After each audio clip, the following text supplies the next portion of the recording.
Not that one.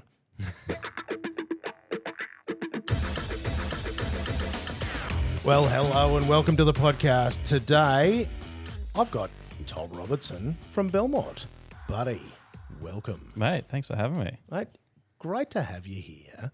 And the best part is we've been here talking shit now for probably an hour because it was what? We first met, then, due to our mutual acquaintance, Mitch. Mitchie, yeah, shout out to Mitch. So shout out to that legend. And if you don't know him, he's the dude that does the cooler designs for my little brand, Living the Dream. And that's what's brought the two of us together today. That's it. And mate, you're here because you're going to tell me a little story about how we got to this place where you've got some cans of coffee here. So Bellmott, and let me just have a look at one of these. We'll do this really subtle. This is the plug. Bellmott cold brewed coffee, iced long black. Now, to get to the point of having a can of your own coffee here in front of me, mate, there's a long story. Yeah, it's a bit of a journey. To get to that. But so that we can get know you better, mate.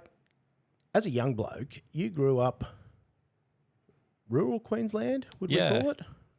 Yeah, outback. Rural, yeah. Rural, outback. What would you call it? Northwest Queensland. Northwest Queensland. Yeah. Is that Bob Catter country? It definitely is, yeah. Hee-haw. He's there's a lot of, it's Catter country. I'm just going to say mate. that. Yeah. Big hats. Guns. Yeah. Big drinking. Big drinking. Rum? Just everything. Yeah. I think probably the biggest, it's either Rumbos or like have to be Great Northerns now. Yeah, like, Great Northerns. Was it 4X back in the day? That and VB Bombers, I think. Yeah. Throwdowns? Is that what Bomber? What's a Bomber? Throwdown. Yeah. I haven't seen throwdowns for a hot minute, actually. Yeah. I remember like growing up, Bundy used to do the rum and Coke, like little glass bottles as well. Like they're only around for a hot minute, but you'd rock up to a party and everyone was just had them. And yeah, I think the more kind of plastered you got, the more you just want to throw them. And see, VB throwdowns, I have very specific memories. And I remember making little VB families because you'd have the throwdown and the normal size and then the tally. And I also do recall at one stage we planted them in a garden with the intention that they might grow little other VBs. Obviously, not a very good science background here. But cherished memories of youthful stupidity. Yeah, definitely. But yeah, Northwest Queensland, lovely Mount Isa. So lovely Mount Isa. Yeah, I was born. I was born in Atherton, which is like the easiest point of reference is like it's an hour away from Cairns. So far north Queensland, right up there. And we moved to Mount Isa when I was in grade 5. So I think that's like 10, like year 2000, I think. Dad got a job in the mines and it was good money and we decided to just like pack up and move. So yeah, it was a bit of a culture shock. Like obviously the Tablelands is like, it's lush and green and beautiful rainforests and all that kind of thing. And then you move out to Mount Isa and it's just spinifex and dirt and yeah, just... Yeah, it's not necessarily the cultural hub of Australia. Yeah. But yeah, like we moved there 2000. I think I found it pretty easy to meet some friends, and they turned out to be in my class. Like I met them within a couple of days of moving there because there was like a park where we moved into and just met them there. They were like building dirt jumps or something like that. And yeah, just kind of got to know them. But I think like we didn't even have a skate park there until grade 7. And that's when the real growing up started. If anyone grows up near a skate park, that's the first place where you probably try durries and, other substances and all that kind of thing. And you just get wild and light fires. And it's I don't know what it is. It's just, I think it just brings out some animalistic kind of primal kind of thing about you. So yeah, but I don't know. It was a great little hub. And when I moved, because the town that we lived in was called Kirai, and I think there's only maybe 250 people in that town. And then to move to Mount Isa, where like in Kirai, there was probably 50 kids in the school. And then you move to Mount Isa and there's 4 schools. And then there's like 25,000 people and you're like, oh, this is the big smoke. Like I'm scared. Like there's people I don't see on the reg kind of thing. So, but yeah, I went to like one of the schools, like Barclay Highway, and met a bunch of friends there. And at the time, like going to grade 8 there was 2 high schools. There was Calcadoon High and Isa High, and they eventually merged to create Spinifex State College. So they would do like 8, 9 and 10 at the old Isa High, and then 11 and 12 was at Calcadoon High. I don't know why they did it. I think the town was just so small, there was no point having 2 different high schools. I remember like the first, like grade 8, the first day getting there was just blues everywhere, just fights, like just covering the whole school ground. I don't know why, but yeah, people were just bluing left, right, and center. I think it was because like from different parts of the town and all this kind of thing. And yeah, it was a bit of an awakening. So yeah. Did you have to throw down on that first day? No, I was the kid just being like, what the fuck is going on? What the fuck is this? Go, let the animals out of the zoo. Yeah. That's wild. Yeah. And then it like... Those poor teachers. I don't know what... Fuck. If every school has it, but we had a fight tree. Like at the end of every afternoon, you'd go there to spectate because people were like... Settling their differences. Selling their differences, you know. The hormones were just raging and all that kind of thing. So, wow. Yeah. Sounds like a valuable education. Yeah. But like I think around grade 7 is when I got introduced to skating. Like, my older brother started getting into like punk rock and all that kind of thing. Like you kind of go to bands like Pennywise and Bad Religion and all that kind of thing. And obviously with that comes that Southern California kind of lifestyle of skating. And yeah, I just really, for some reason, really gravitated towards it. And I don't know, I got a skateboard then, and it was just, I don't know, for a teenager to find something like that, whatever it is, whether it's BMX, whether it's art, whether it's music, it's something that I found really helped me. When you're kind of like at the mercy of your hormones, you don't know what your body's doing, and you don't know if that girl likes you or not, or like you're under pressure from the teachers and all that kind of thing. Skateboarding just, for me, it was, and still is to this day, it's that nothing matters when I'm doing it. I can drive attention into it, and it's self-gratifying. Like I can land a trick and I can live on that high for like a week. I did try like football for a number of years, but I just couldn't get around like the team sport aspect of it. And I was never a good football player anyway. I didn't have the speed or the stature or that kind of grittiness that comes with playing rugby league.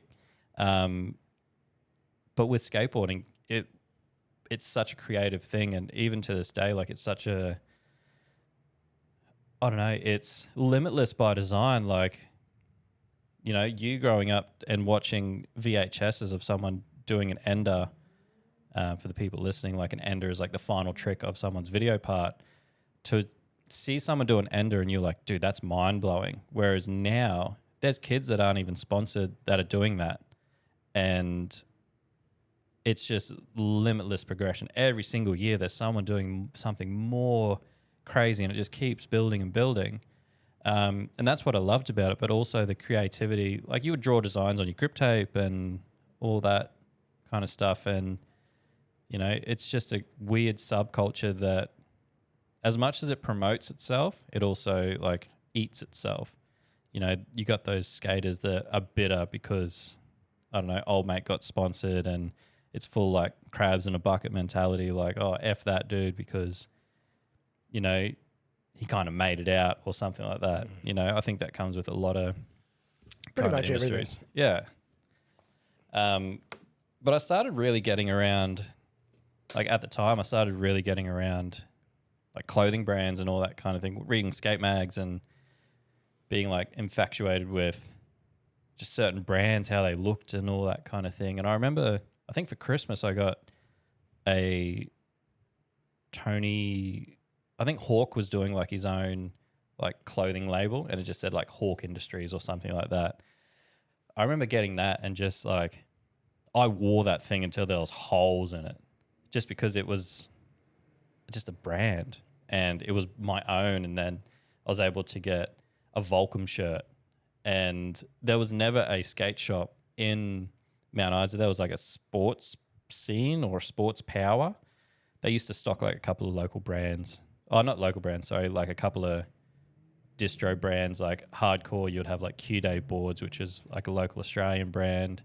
But then they'd stock like your World Industries and Globe Shoes and all that kind of thing. And that was the hub.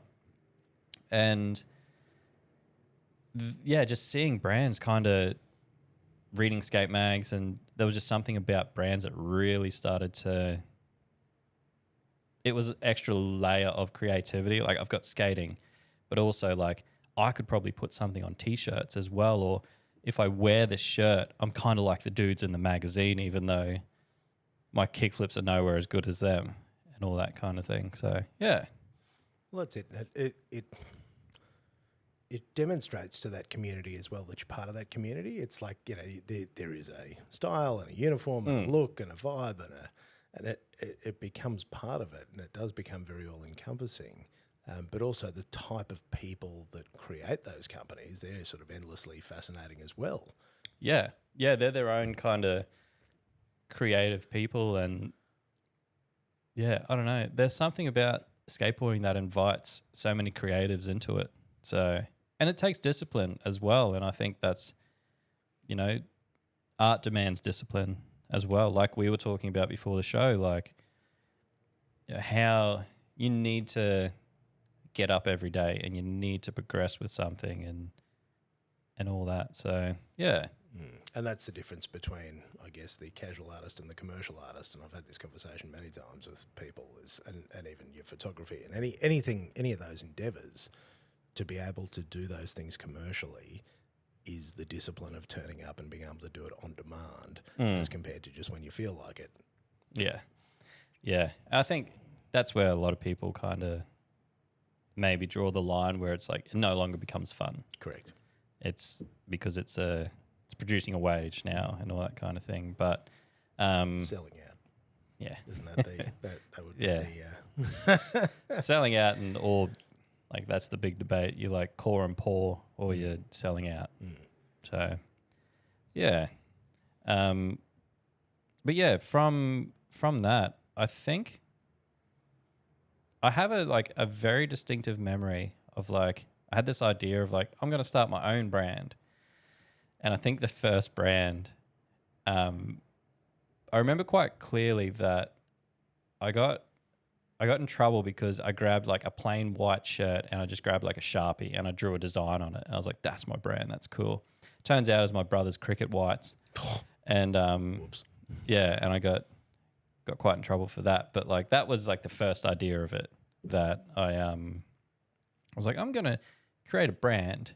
And then I think around grade 11, I started to see more brands pop up. And there was one distinctive brand that really stuck out to me called Marauder Clothing. They were an American brand that come over to Australia because Australia bought the license for them. And they started to really blow up in the world of like skateboarding and heavy and like metal and like hardcore and stuff like that. And I remember like reading a Slam mag and they had an ad in there and it was like Matt Mumford and I think Parkway Drive. And this was when like, I think it was even before MySpace was happening, or in the early stages of it. I had to go to try find Parkway Drive songs and all that kind of thing. And it was like on Last FM or something like that.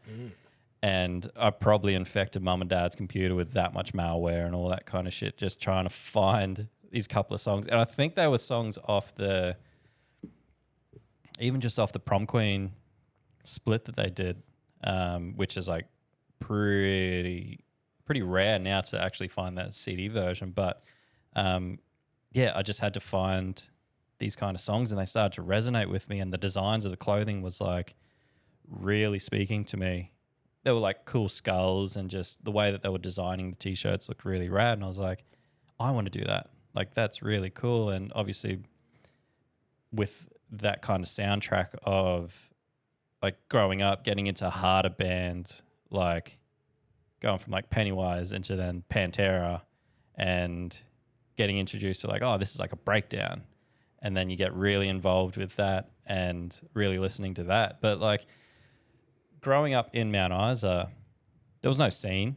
I was like the only kid that was kind of like saying to my friends, dude, you should get into this band like Prom Queen, or you should get into this band called like Amity Affliction. And they would kind of look at it and be like, gross. Like they're just yelling and stuff, where they're into a bit more like top 40 or whatever it was. And that's when like Papa Roach was really big and Linkin Park. So there was a few people that kind of got around it. But they kind of listened to the music, but it wasn't ever as passionate as kind of I felt I was towards music and that kind of, I suppose, emo scene. I remember like dyeing my hair like black and getting like the whole sweep happening, and yes, as was the style at the time. I'm trying to wear like black skinny jeans in like 45-degree weather. Commitment to the cause. Yeah, and like November Clothing really stuck out to me, and I started my own brand, but I didn't know anything about graphic design, and I somehow come up with the designs through Microsoft Word of all places. I don't know how, and like I'll then import it into Paint. Oh yeah, Paint. What's up? Yeah, and then I was creating these designs, and there was a lady that had a screen printing business and an embroidery business in Mount Isa that was doing like work shirts for people, and I went to her. I was like, "Hey, can you like put these on a t-shirt for me?" And she's like, how about I teach you how to screen print and you can print your own stuff. I'll teach you how to screen print, but you have to then come in and do work for me. Like you can print all your stuff for free, but you have to also print stuff for me. And I was like, okay, cool. And like growing up, like how they do just before it's the end of like school holidays or something like that, they're like, oh, you got to do a week of experience, like work experience or whatever. And I always just like went with her because I was like, screen printing's cool, and learn a bit more about embroidery and all that kind of thing. So I learned how to screen print from her, and just started printing my own like t-shirts and all that kind of thing, giving it out to the best skaters in town and trying to get like photos done with it and all that kind of thing. I was literally just trying to replicate what I was seeing in skate mags and like music mags. Like, oh, this brand's cool. No way in like hell were my designs close to November Clothing. Like the skulls I was using like MS Paint skulls and like just shit that I could find on the internet, and early stages of the internet at the time as well. So I remember, where did I go from there? Yeah, I did that t-shirt brand, and then I think high school ended up finishing. I was like selling t-shirts out of the boot of my car just to like schoolmates and all that kind of thing. And then that kind of fizzled out a little bit. And obviously when you leave school, you kind of like, oh, I have to like make a life choice now and get an actual real job. Actually, sorry, I overskipped like a very pivotal kind of. I designed all these designs because at this time a Fens clothing brand started to really happen, and I was like, oh man, cool, like an Australian brand's doing it, and I just didn't. There was no brand or like enough knowledge online that I could find that was like the blueprint of a brand that you can find these days, where it's like, hey, you find a screen printer, they print your stuff. You find a graphic designer, they design your stuff. It was literally just like I was trying to do it all myself. And this is in like grade 12. And I was working at Blockbuster at the time, RIP Blockbuster Video. And yeah, I saved up enough money. I think I saved up like $800. And I seen that a Fens was getting their stuff made in China or Bali at the time. And I found some random contact. I don't know how. Found some random contact, and they were a manufacturer in China. And I designed all this stuff on like Microsoft Word, and I didn't even send them like, you know, Illustrator files or anything. I think I was just sending them JPEGs or something like that. And I was like, yeah, this is how I want the hat to look, and this should be embroidery, and taking all these ideas off of Fens in November. And they were like, yeah, cool, wire us the money. And then before Alibaba or anything like that, I went to my local bank, and I was like, hey, I want to send this money to this account. And they're like, are you sure? I was like, yeah. All I was thinking in my head is like, oh man, it's going to be so sick. Boxes of stock are going to be rocking up. And hindsight's a beautiful thing. I should have just been screen printing my stuff across the road from the literal bank, like at the screen printer still, and doing embroidery there. But you don't know what you don't know. And so I waited like 6 weeks, and eventually I got a call from Mum, and she's like, hey, these boxes of stock have rocked up from China. And I like just finished school, and I'm just hooning home, ready for like my new life to start of like being the world's best like clothing designer or something. That's it. This is the empire. Yeah. And I got home, and at the time we had like a little porch out front of the house. And I got home, and the boxes were on the porch, and I'd like cut them open, and I like ripped it open, and it was all knockoff Abercrombie and Fitch clothing. Oh, no. So they just grabbed my money and just were like, here you go. There you go, idiot. Yeah. And mind you, it wasn't even men's Abercrombie. It was like women's and kids Abercrombie. So I remember just like toe punting that whole box of stock. Like, yeah. So yeah, because that's like your life savings at that point. And $800. As a kid, yeah, that's everything I've got. That's a lot of nights at Blockbuster. And then I think that's where the dream of having a clothing brand died out at that time. So I saved up. I ended up graduating school, and then worked as a laboratory technician. Basically, it'd be because Mount Isa is massive, like there's mining deposits there. So the job was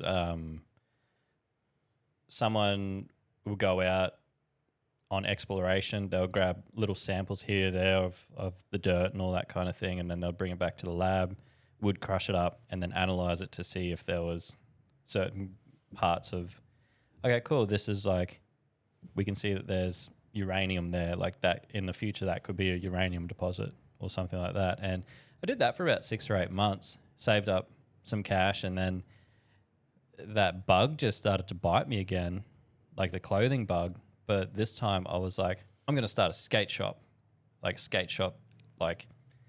I don't know.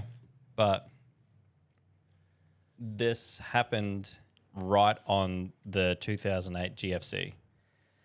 So I I was fresh out of high school. I didn't know what a GFC was.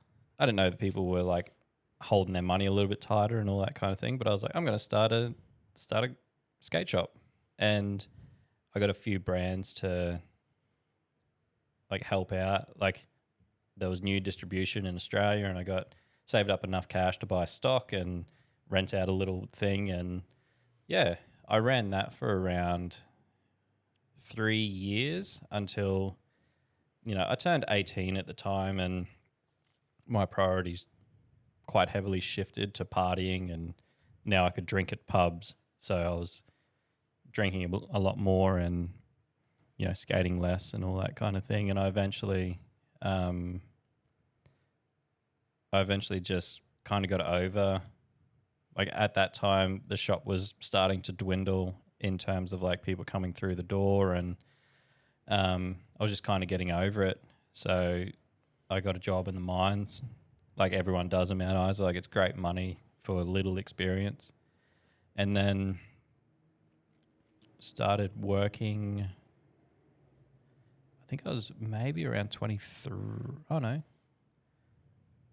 think I was around 22 when I started working in the mines. So, yeah. Yeah, I was working underground, like a mile underground, just doing like what's called crushing and conveying. And yeah, and then I was there for 6 years. 6 years underground. And it's hard work, isn't it? Like it's not, there's a reason they pay you big bucks because it's shit. Is that broadly accurate? Yeah, like it's great money. Like for a 21-year-old to like be earning over $100,000 from the word go is crazy. Like it's bonkers. But it still kind of stuck with me that, that little voice in my head of like, I don't know, it was just a voice that was like, you don't belong here kind of thing. Because I was still reading Thrasher Mag and Slam Mag and all these music magazines, and I just felt like it wasn't who I was. I couldn't relate to people. You go to a pub, they're playing like whatever music. You go to even a house party, they're playing whatever music, and you just like things that I was interested, I couldn't relate with friends and all that kind of thing. Like, don't get me wrong, they're amazing people and got along fine with them. It's just like they weren't your people. Yeah, you hadn't found that. Yeah, I hadn't found my elk kind of thing. We didn't share a heartbeat. I don't know, whatever. But like I was still into music, and there's a few people that were into the similar music at the time and all that kind of thing. And just working underground, it's hot, it's humid. In the back of your head there is that element of danger. But like it just got to a point where I was just miserable working underground, and I got to know these people a little bit more, and I started like a little punk rock band just as like a way to get some anger out. And like that's perfect. Like punk rock's perfect for getting out that angst and that punk, like that frustration, yeah, of like channel it into something. That typical kind of I'm growing up in a small town kind of like attitude towards writing music. And you've been swallowed by the machine that is the small town as well, because you just fall into the trap, and it wouldn't be hard to fall all the way into that trap. Very much so, yeah. Like it's quite easy to and this is completely not a dig to anyone, but like just get the house and then just work in the mines for 20 years. Yep. And that's it. You may go on holidays to like Brisbane or like Townsville, and that's it. You just kind of... Well, that's it. There's a very clear path there, if that's the path you'd like to take. Yeah. And once again, it's no dig at anyone. Like everyone's different, but people want different things. Yeah. But that wasn't your thing. You could feel it. I definitely not. And like we started a little band, and we would rehearse for hours, like a couple of times a week. It was just therapy for us. We'd get out there and just yell and scream and then we started like playing a couple of shows and just playing shows to no one, 10 people, just mates kind of thing. And, but for us, it was like, cool, this is good. This is therapy. And we get that little bit of we get that bite size kind of version of like playing on stage, even if it is to like 10 people. And then we played a couple of shows. Played one show in Townsville, and we released like a little EP, and then we started to get a little bit of interest from down here in Brisbane from venues, and some interest in cans and all that kind of thing. But the love just fell out of it, as like you're in a relationship with 3 other people when you're in a band, or 4 other people, and a lot of you're just like, okay, cool. I crossed that off my list. I'm done. Like, as a small town dude, to come down to Brisbane and record an EP, like, I'm done. You've had your rock star moment. Yeah, a big tick. Yeah. But at that time, some like a mining accident happened that I was a part of, and it really kind of shaped my perspective on morality. And that really made me think about a lot of stuff and reevaluate a lot of things. Why I was so angry, because it all could be just gone in a blink of an eye. And I had to really kind of delve in myself and be like, why are you angry? Like, is it X, Y, or Z, or and that's just, I had to start dealing with that, like living in a small town and dealing with, depression and anger and all that kind of stuff, and trying to navigate my way out of that, because back then there was no tell your mates you love them. It was no like checking up on your mates or anything like that. It was just like, I'm fighting this battle alone. And spoonful of concrete and drink your problems away. Yeah, and like Mount Isa I haven't lived in Mount Isa for about 7 years now, but it's obviously changed and all that kind of thing. But back in the day, like, you couldn't tell your mates that you care about them, or like you're speaking to these old dudes underground, being like, "Oh man, I'm kind of going through it mentally," and they're just like, "Yeah, harden up, like you'll be right." Like, just because like it's their 30th year in the mines kind of thing, and they never told anyone how they felt or anything like that. So pushed it down. Mate, what was the accident? What happened?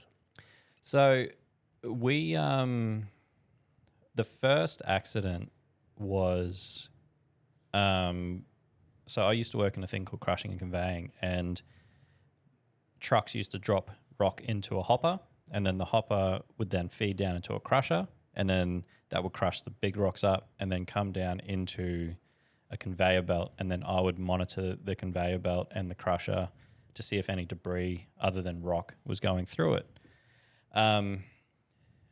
One night, it was during the day, a rock come down and was way too big for the crusher, and it got jammed in the crusher before it could actually get to the crusher jaws. And there's a little... inside the crusher, there's a little drawbridge that comes down, like a service bridge, and you could like inspect and like check out the crusher and all that kind of thing. And we tried using dynamite and stuff to break up the rock, but we just weren't getting the percussion that we needed to split the rock. And the crew at the time decided to go under the rock and kind of like put dynamite on the bottom of it to try get like a nice crack through the rock from the bottom. And we tried it a couple of times, and like we dropped the drawbridge down, and then one of the guys like kind of went down to what's called a pit, and that's where you got your drawbridge. I was walking down behind one of the workers, and he was walking onto the drawbridge, and the drawbridge broke, and he fell into the crusher, fell into the kind of through the crusher into the bottom. And he was quite lucky that because we were putting a lot of water in there to try and get rid of the debris around the big rock, that like about a couple of foot of water broke most of his fall. But he still broke like some vertebrae, and because of the water then, like he couldn't get up, so he was kind of like laying down, and obviously like he's up to his neck in water, like if not a little bit higher. And I'm a dude in my like early 20s when you see this kind of shit happen, and this is literally life and death kind of situation. And we didn't have rope or anything, so we had to just like underground. You've got like 1-inch pipe that you use to hose down stuff and whatever, and air pipes. And we literally just banded a few of those together and threw it down, so he had something to hold on to while we had to wait for emergency services. And even then, ambulances are on the surface, so it took the ambulance around half an hour to get down to him, if not more. And you're trying to talk to him just to make sure that he's still alive and like chatting to you and he's not drowning and all this kind of shit. And like, you know, I had to go through like, I had PTSD from it, because I'd try to go to sleep at night and just replaying that whole situation over and just hearing everything and seeing it and all that kind of thing. And that really changed my perspective on life, that like that could have been me. Like I was literally following him down. Could have been me. And so it really made me start to weigh up things. And at the time, like this was just before the band went down to Brisbane, or come down to Brisbane and recorded the EP. So I took a lot of that energy and like put that into the recordings and all that kind of thing. And at the time,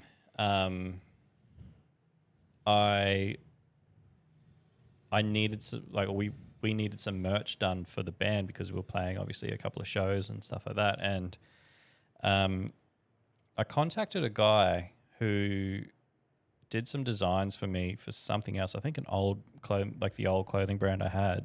I eventually figured out what a graphic artist was. And he did a design for me, and I contacted him again. I was like, hey, can you do some designs for me? And he's like, hey, I'm not doing graphic design anymore. I've got a full-time job, like a suit and tie job now. And he's like, but get a hold of this guy. And this guy happened to be Joel. And Joel did some artwork for the band, and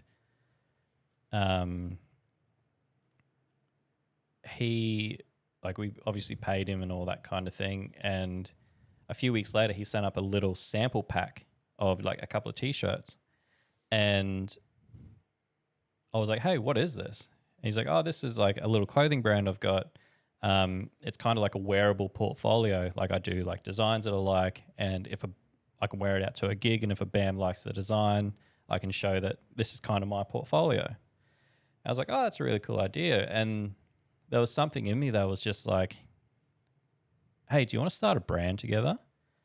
And he's like, do you know much about like clothing? I was like, well, like I know how to like, obviously, like I've said, I got taught how to screen print, and like kind of taught myself how to do a lot of other things, and taught myself how to do like photography and understand it. And I was like, and I had a skate shop as well, so I understand like wholesale rate and like all this kind of purchasing and all that kind of thing.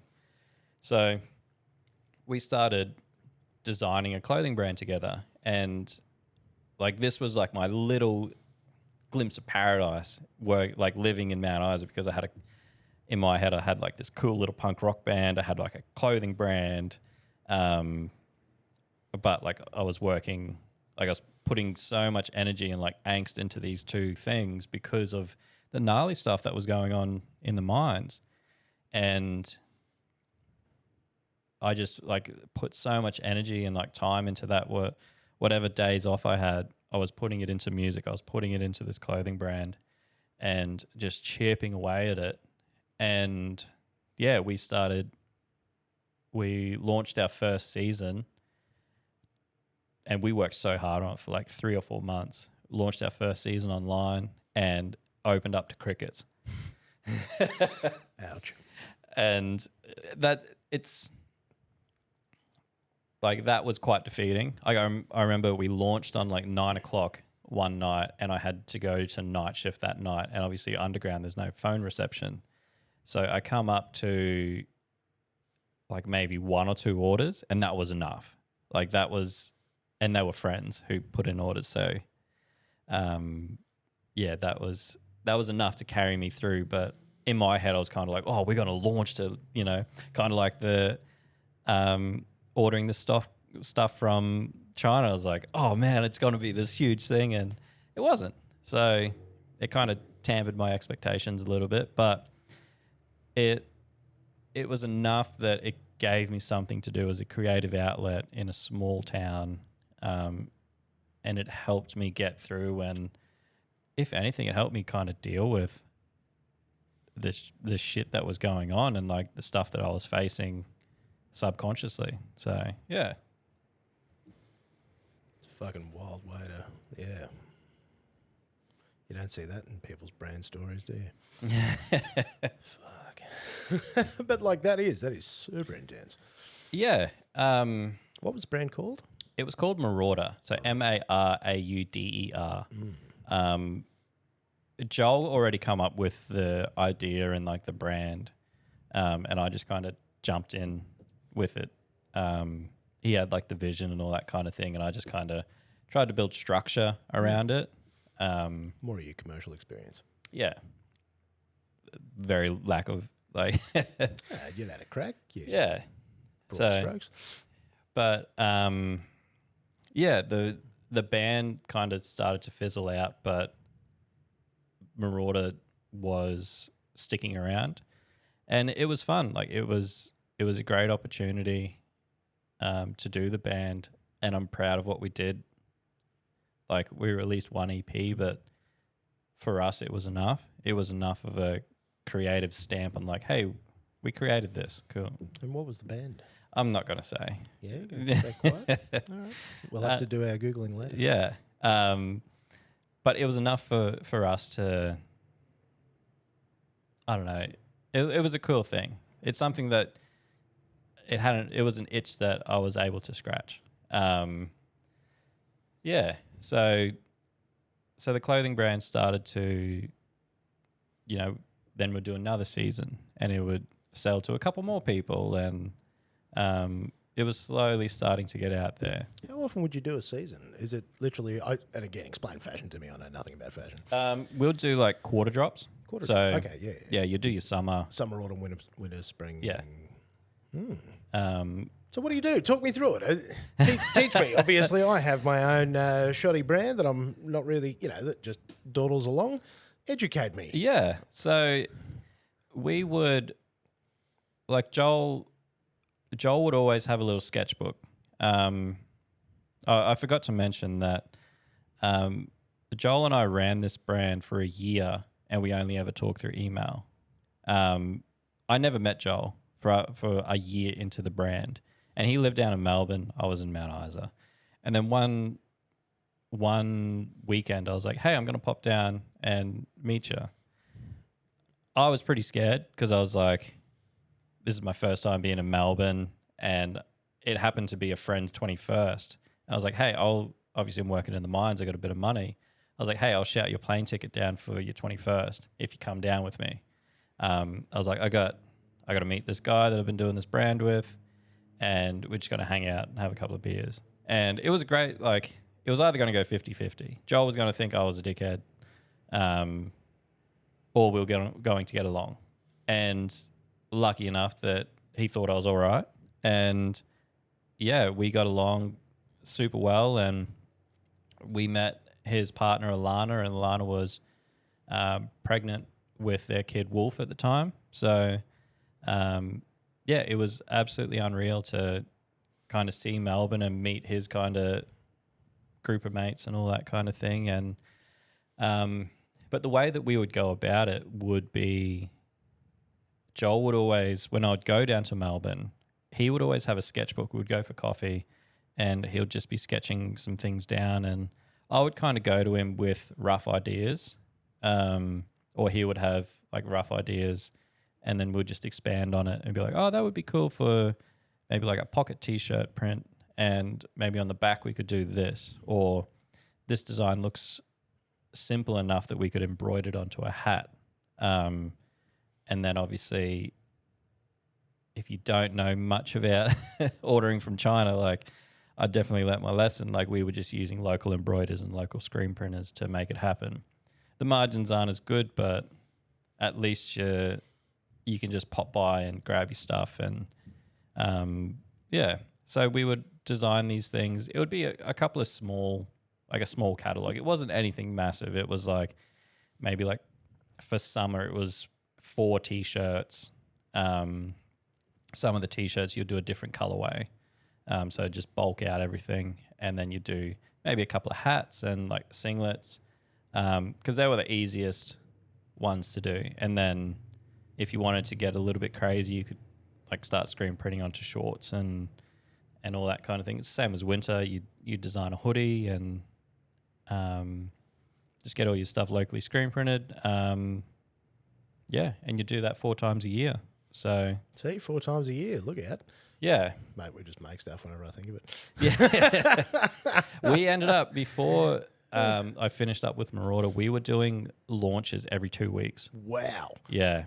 So because we wanted to, like this is jumping forward quite a bit, but we wanted to keep that retention, keep stuff happening all the time, because we noticed that in clothing, like in the clothing world at the time, or it probably still is now, you would see people design a massive summer catalog, and then they would it would spike like a big buy, and then they were basically just, marketing that same whole catalog for the rest of the 3 months kind of thing. Obviously, they'll have their other marketing kind of stuff, but they were still shelling the same designs to you for 3 months. And we're like, well, we want to create more content around new stuff and always have that be on the forefront of someone's mind when they're like, oh, next week Marauder's dropping a new thing. And it could be anything from,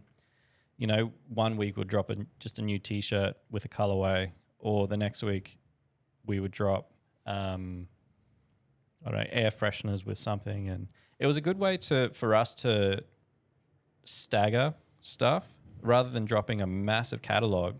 It was a good way for us to stagger a few things and get repeat customers, but also always fresh. There's always something new. There's always something new. Now, what's a colorway? Sorry, you got to dumb this down for me. So a colorway, basically like the shirt that you have on now, where you've got like blue screen printing. Like a colorway would just be literally, you would change your black T-shirt to a burgundy shirt, and you may change the blue screen printing to like some black screen printing or some orange screen printing. So there you go. I just learned something. But see, we only do black shirts. Everything only comes in black because I spill shit on myself, and then yeah, black T-shirts. I hear you, King.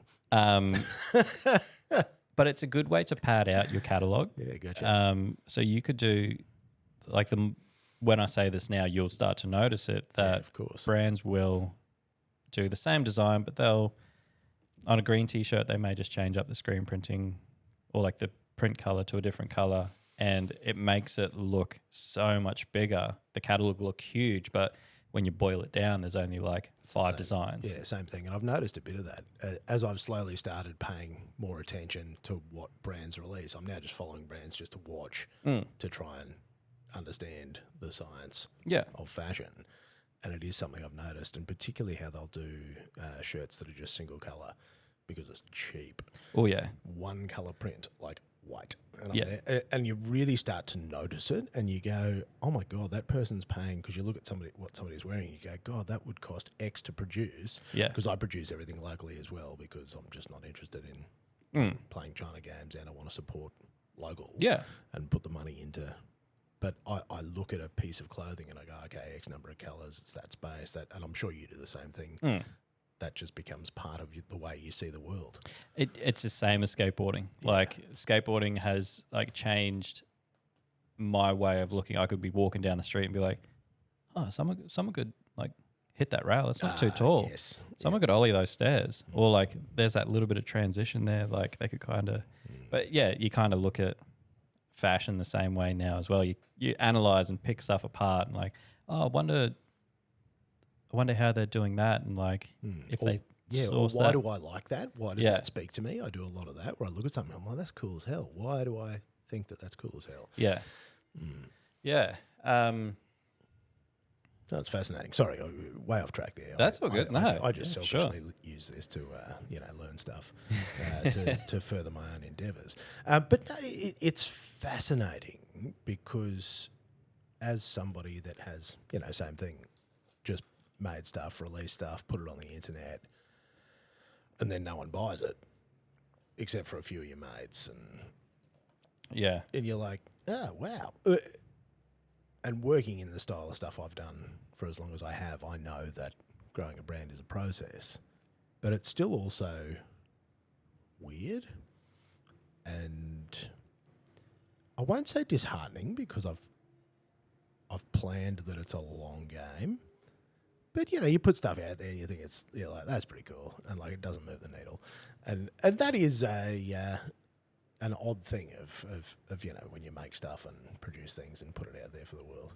Yeah, it's quite, it can be quite disheartening. Like, for the first year or 2 years, like Joel and I were just open to crickets when we launched stuff online, and we had a few stockists as well, and that really, to get a little stockist order from like a small shop, like, hey, we kind of resonate with your stuff and we like it, we'll grab a couple of T-shirts. That was enough to kind of fill us up. That's cool.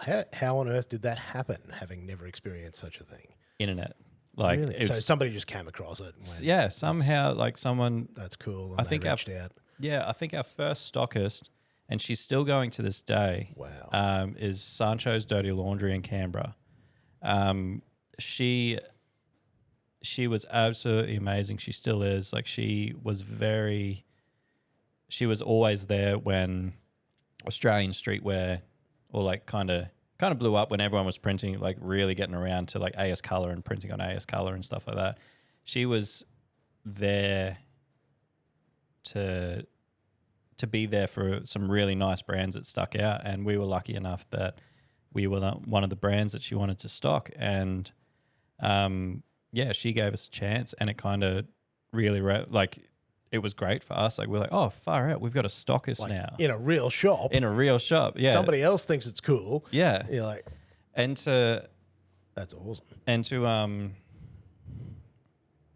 then that kind of got the bug in us that we were like, oh, cool, we'll go check out some more shops and like try get into more stockists and all that kind of stuff. And we were working out, obviously, me having a skate shop, we knew our wholesale rate that we had to sell to a shop at. Like, we could make it at X amount to get a bit of profit. We could sell it at wholesale rate of this, and the shop still gets a bit of meat off the bone as well.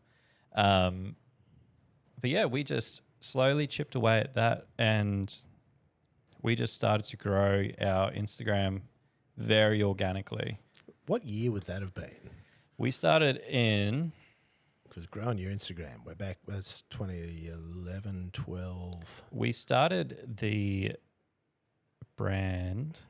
We sold our first T-shirt November 5th, 2013. Yeah, so early Instagram. Yeah.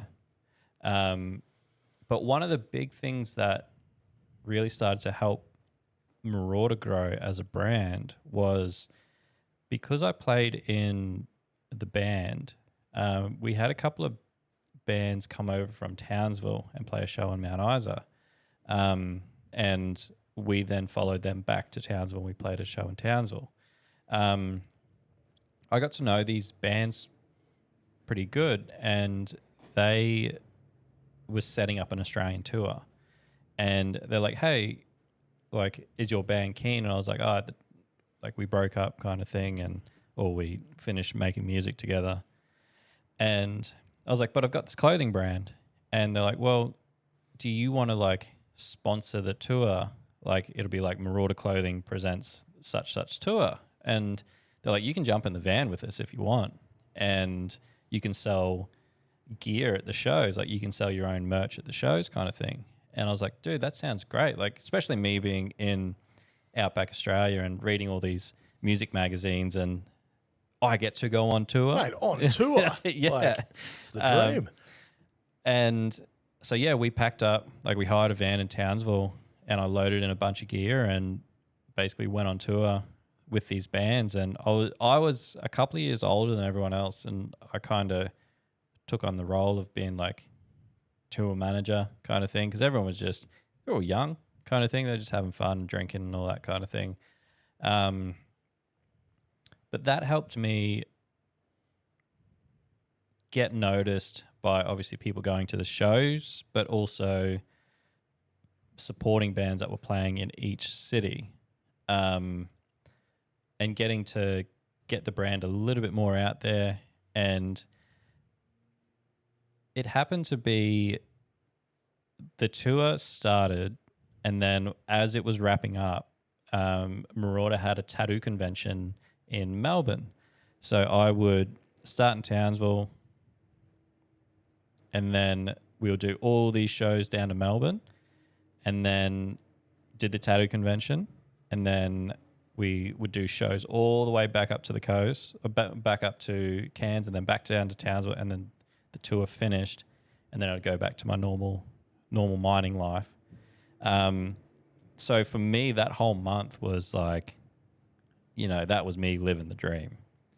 I got to be in this touring kind of circus and I got to do a tattoo convention, and the tattoo convention did really well for us because we had a little stall set up.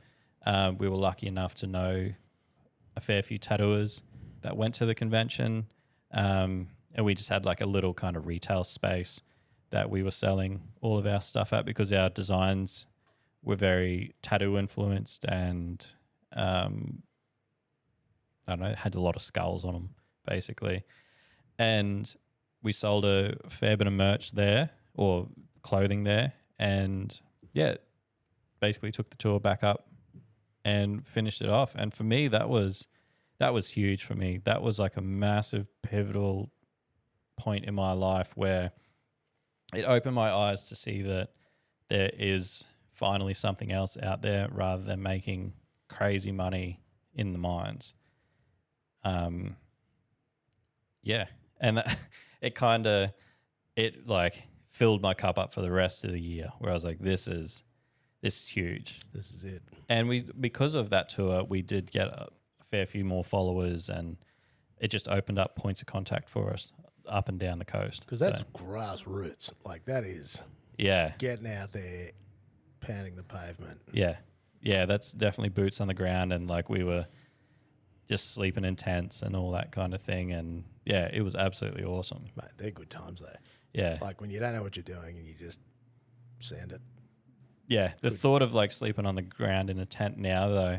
Not so much. Oh, I'd be in the chiropractors for a couple of weeks.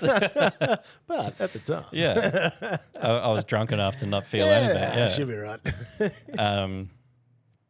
But yeah, at the time, I went back and started living my normal mining life, and still selling obviously some stuff with Marauder and all that kind of thing. And there was another accident in the mines. I think it's long enough now that I can kind of say it, but a guy fell into, so basically a stope feeds into the hopper. So people in their loaders or muckers, they grab the rock from the stope and then put it into the hopper that goes into the crusher.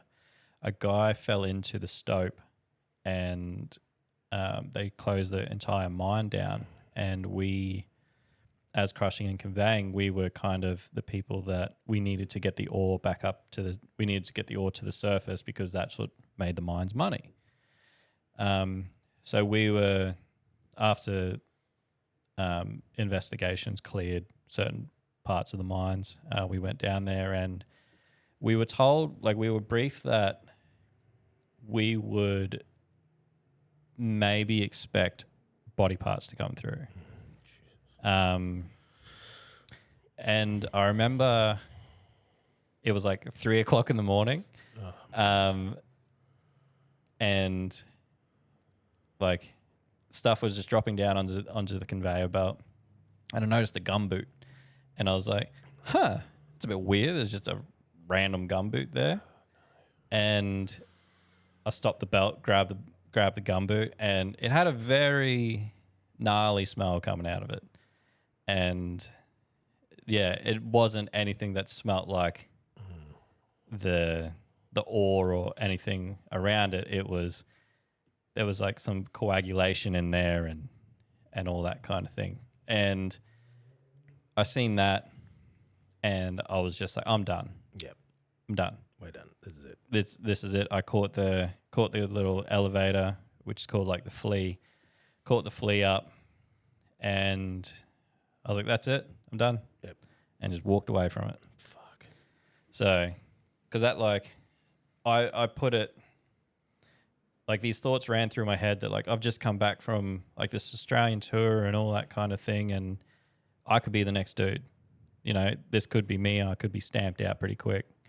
I just couldn't live with it. I just couldn't live with like not giving something a red hot crack, and just like being in a place that I was never happy, and I felt like kind of my creativity was getting quite stifled and all that kind of thing. And yeah, and then ended up quitting the mines and packing my car up and just hitting the road and destination Brisbane. Why Brisbane? What was it that made you want to come here? Honestly, specifically? I was going to move to Melbourne because that's where Joel was. And that's like Joel was doing all of our printing and all that kind of thing. And like that's where like the hub of Marauder was. But I was kind of like, maybe Joel has like Melbourne sewn up kind of thing. I was like, why don't we just have Joel do it in Melbourne and then I do it in Brisbane, and we just like we can fly backwards and forth to, it's only a 2-hour flight. We can fly backwards and forth to do events and all that kind of thing. Stitch up the East Coast. Yeah. And once we feel like we're doing well enough, then we'll try to tackle Sydney. But Brisbane for me was, because this is the first time that I moved away from my family and all that kind of thing. Brisbane for me was further enough and it was big enough. And like, I don't know, Brisbane was big enough of a city because when I was going through dealing with, you know, finding the gumboot and the other stuff that went on, I would come down to Brisbane and I'd catch up with some friends and just hang out in Brisbane a little bit more. And I kind of really started to get around it. Like I started to really enjoy Brisbane. The best parts of like Queensland, like Gold Coast is like an hour away, same as the sunny coast and all that kind of thing. So there's just something about it that really spoke to me. And I packed up my car and just decided to move to Brisbane. And I got to, my brother was a publican at a small town like north of Brisbane called Gayndah, which is very big in like fruit picking and all that kind of thing. Backpackers go there to do all the mandarins, I think it is, and lychees. He was a publican there, and I stayed there for about a week just to get some bearings and try to look for a house down here. And I ended up just being like, I've got to go. Like, I just got to make the leap to Brisbane. Got to about Caloundra, and in my head I was like, I'm going to sleep in the car. Like, I don't have anywhere to live, but like I've got a car. I can sleep in it until I find something out. Got to about Caloundra, and a friend called me that I was actually on tour with, like that was on the tour that we did around Australia. And he's like, hey, are you looking for a place? I was like, yeah. He's like, we've got a couch that you can sleep on. And I was like, oh, awesome. This is absolutely amazing, because I was literally just going to sleep in my car. And I got there, and yeah, after a few weeks, one of the guys actually moved out, and so I had a roof over my head. So just super lucky. But everything comes back to, you know, just starting that band. Like when starting that punk rock band because like the clothing brand wouldn't have happened. And then me moving to like the tour wouldn't have happened if it wasn't for the clothing brand. And then it wouldn't have helped me move to Brisbane because I wouldn't have known anyone if it wasn't for the tour. So, yeah. That's crazy. The serendipity is always crazy, yeah. odd when you actually link things together like that and you're like, wow, if that hadn't, yeah. That's very cool. So then when was that? What year are we where you've moved into Brisbane? I moved to Brisbane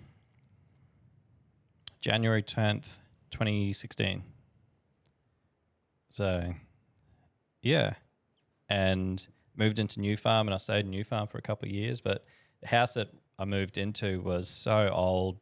Like, I would wake up with lead paint on my bed sheets and all that kind of thing. But I was like, hey, it's better than Mount Isa.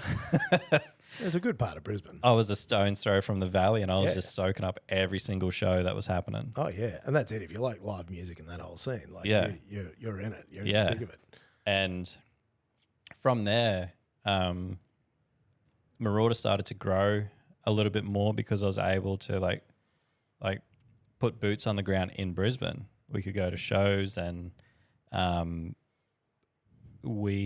was a little trade show called Assembly. And we got some really nice leads from Assembly. Like, we were able to collaborate with a skateboard brand that we loved just because one of the art directors at the time seen Marauder and was really, like, he really liked the designs and all that kind of thing. So we're able to do like a nice collaboration. And for me that happened within like a couple of months of me moving to Brisbane. So I was like, whoa, far out. This is crazy.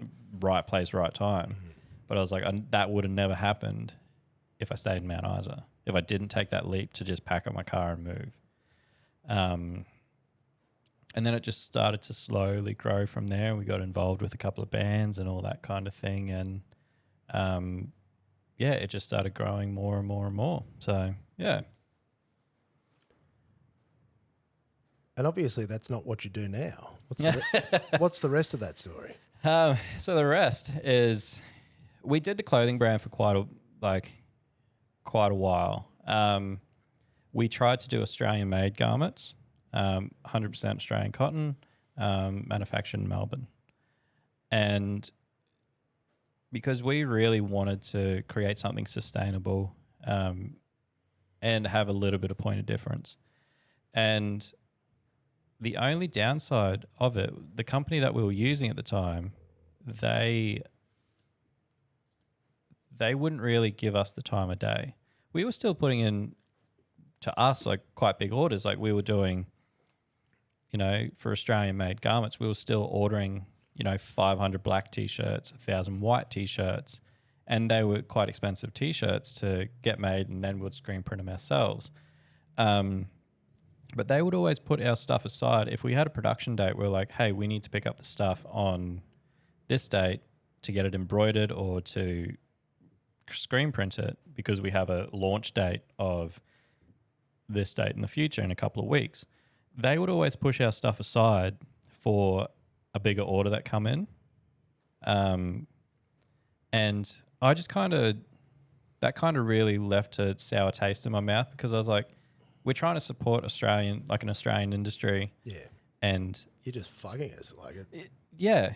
You're just like, yeah. And I think the last time that we dealt with them, we had a bunch of like inside tags that we would put on the inside and it would say, hey, thanks for using it. And it would have our website and it'd be like, this garment is 100% made in Australia with Australian cotton. And they lost that and they replaced it with their own tags. And they're like, oh, we couldn't find yours, so we just replaced it with ours. And like their tag said like 100% Australian cotton or whatever. But at the time, we were trying to open a few doors in Japan. And we had it written in Japanese as well, like, thank you for supporting Australian businesses. But they lost it. Great. And then we didn't know until like obviously it shipped to us because they didn't let us know. So we had 500 like black T-shirts rock up And then as we started printing them, we're like, this inside tag looks different. And then they're like, oh, yeah, we couldn't find your stuff. And Joel's like, I literally dropped off a bag of it. And they're like 2 weeks later, like, oh, we found your tags. So we were just like, look, you've fucked us. Yeah, like don't without worry about like, excuse my French, but no, yeah, mate, that deserves all the French. So we were pretty burnt out from that.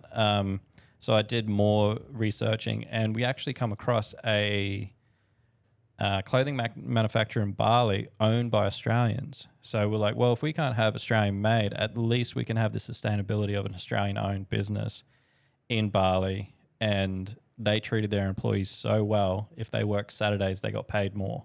And they were getting paid quite a decent rate as well. So we were going to fly over to Bali to do fabric sourcing and stuff so we could start creating our own cut and sew. And for cut and sew, it basically means like you've got your normal T-shirts, but a cut and sew is a bit more intricate garment, like a flannel, a jacket, and all that kind of thing. We were going to fly over, and then COVID struck. So we were building Marauder all the way up to around this time. And we also had a side brand that designs that we didn't feel that fit with Marauder, we would put into this side brand called BLC, which stood for Bad Life Choices. So it'd just be real tongue-in-cheek kind of stupid designs. And we started to get a bit of traction with a retailer, and I don't know if I'm allowed to name drop them, but let her rip. It was Off Your Tree at the time, and I spent a year flying down to Melbourne having meetings with them because we were producing patches. Like patches were pretty popular at the time. We were producing like some pretty nice patches, and at tattoo conventions, because we did tattoo conventions the whole time, we were selling so many patches just at tattoo conventions. Like we would probably sell upwards of 100 to 150 patches a weekend just at a tattoo convention, not to mention the stuff that we're selling online. We were like, patches sell, and they just couldn't wrap their head around it. And I kept going back and back, and eventually Joel was like, why don't we just put these patch designs on a T-shirt and see if they'll bite at that. And they eventually were like, we'll give it a small run. Like, take these patch designs, put it on that T-shirt, and we'll give it a small run. And it sold out instantly in store. And they're like, okay, this is cool. Like, can we get some more like runs done? So we had a couple of runs under our belt with Off Your Tree, and they were starting, like the numbers were starting to get bigger and bigger and bigger. And we're like, cool, this is like, this is really starting to happen. And then they were like, let's give patches a go. And I was like, okay. Because at the time they were only just buying T-shirts. They're like, let's give patches a go. And they're like, oh. Like we had a very popular patch, and it had a spider on it, and it just said, we're not here to fuck spiders.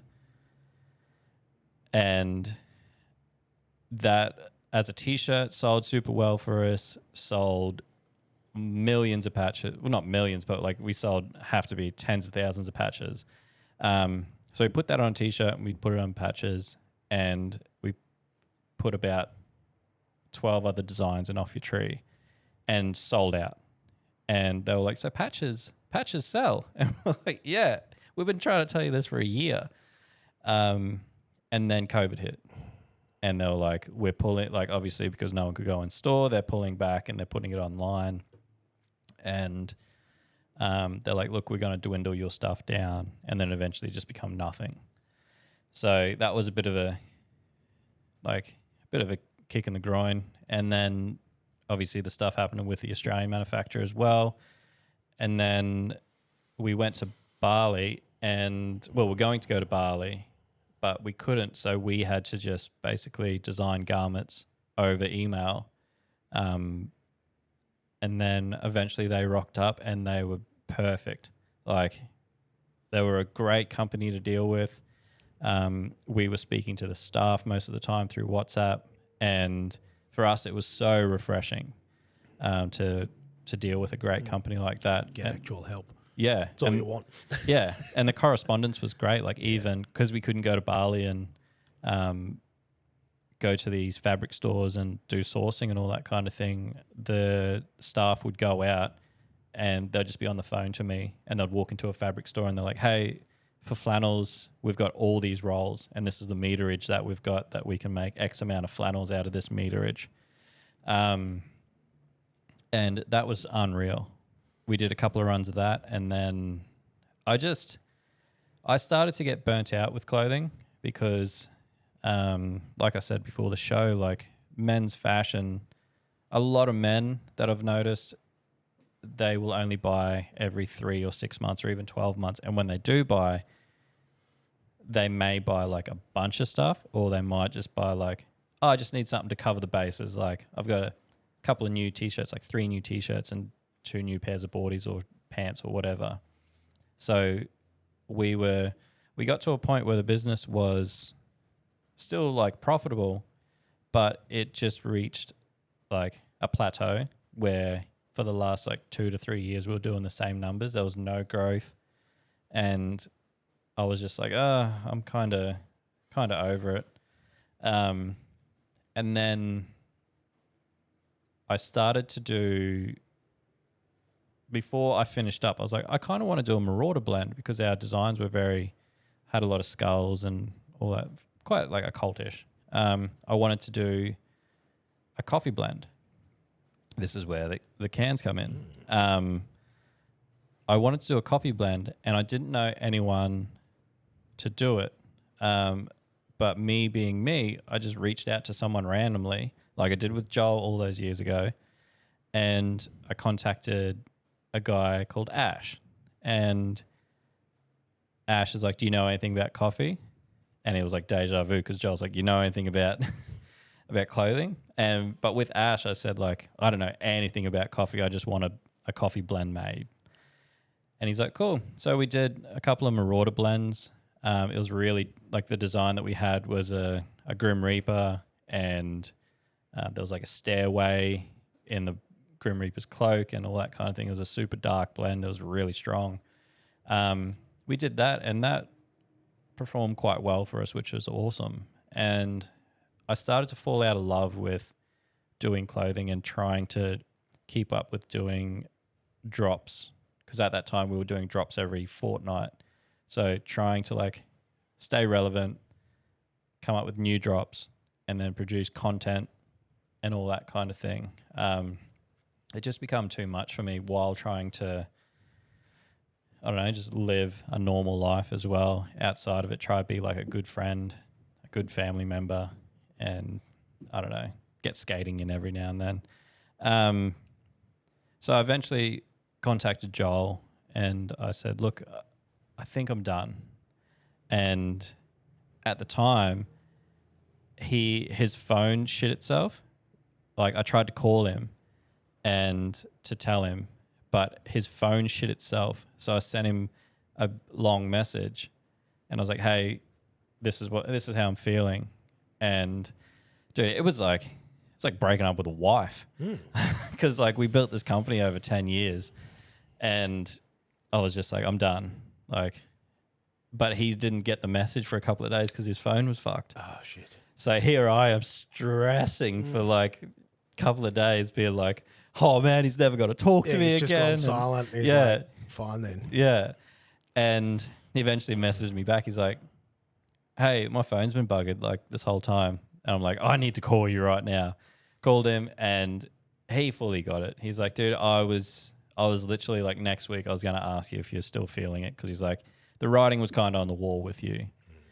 But during this time, Ash and I were talking. I just got back from Japan and obviously with Boss Coffee and all that kind of thing, I got back from Japan and I was just like hooked on canned coffee. And I said to Ash, I was like, you want to start a coffee business together? And he was like, okay. And he's like, how are we going to build it? And I was like, I don't know. I'll figure it out. And just started chipping away at it, trying to get these ideas happening. And I come up with the name, I wanted to create free IP, which basically Harley driving by. Mate, it's the joy of being on Ipswich Road. Hey, before we dive into this, if I don't go to the dunny, I'm going to wet myself. Yeah, for sure. I'm just going to hit pause. Oh, and we're back. Sorry, that as I ran back into the room. Yeah. Sweet relief. Anyway, okay, so coffee brand. Don't know how we're going to do this, but let's figure it out. Let's pick this up. So I thought it was going to be like a clothing brand. I was like, oh, I'm pretty like versed in clothing now, and I thought it was like, oh, you just find like a supplier and bam, you got like canned coffee. Little did I know that it's very different to clothing, just because there's so much that you have to go through with, obviously, there's a lot of like health and safety stuff that you have to go through. Yeah, there'd be all the food safety requirements and all those sorts of things, and Australia doesn't muck around with its rules around such things. So we had to have a quick crash course on like how everything had to go about creating it. Because it doesn't seem that hard. Like, it's coffee and water in a can. Again, to me, I'm like, well, that just doesn't seem that hard. Well, that's what I thought. Educate me. All right, tell me how hard this is. So we had to, obviously, when you get you have to create a blend, and then you have to, this is where Ash really come in, because he had been a roaster for X amount of years. He knew about roasting coffee and all that kind of thing. And see, dumb that down for me too. Like, people say create a blend, and I see all these blends, I see all the wanky coffee ads, and I'm like, what the fuck? I didn't even know what single O was at the time, and what single O means is like it just comes from one area. So like a single O of like a single origin. Yeah. And I mean, can you really tell the difference? I mean, Nescafe, Blend 43, Moccano, like, you know, I'm probably not a connoisseur. Well, that's what really stuck out to me was, like, I didn't come from the coffee world.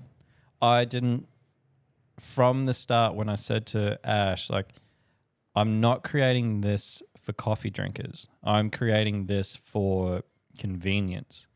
And that's always been my idea, creating this brand. It's always been about putting it into cans so it's sustainable, but also putting it in cans for convenience, because obviously with my kind of history, like with music and everything else, traveling for tattoo shows and all that kind of thing, it's always been about like, oh, cool, where can I get a quick coffee and all that kind of thing. And for bands, it first come to me where I was like, bands could really benefit with this. People on surf trips, skate trips, or just road trips or camping can really benefit from this, because they can get a great coffee with minimal effort.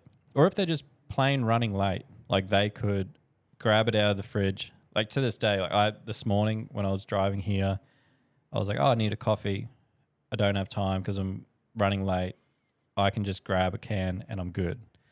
And so to create a blend is basically just like grabbing, you know, coffee from Colombia, Peru, and like a Brazil, and you just mix that together. And the way that you roast it, you can bring out certain flavor notes from different beans. Like if you wanted to create a darker roast, this is what I know. Like Ash, he's more versed in it than I am, but he kind of like got the chat, but he dumbed it down for me. And that's the great thing about it. Like me not coming from coffee, he never made me feel stupid. That's good, because I must say coffee does make me feel stupid, particularly with all the wankery around it now. And I find that really annoying as a bloke that just doesn't care. And that's exactly it as well. Like he is the perfect mix of him and I could shoot the shit, but then he also knew the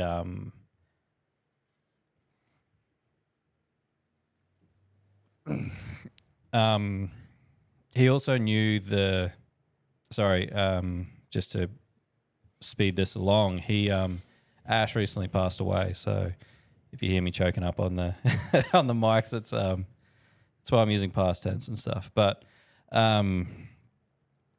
he was that perfect mix where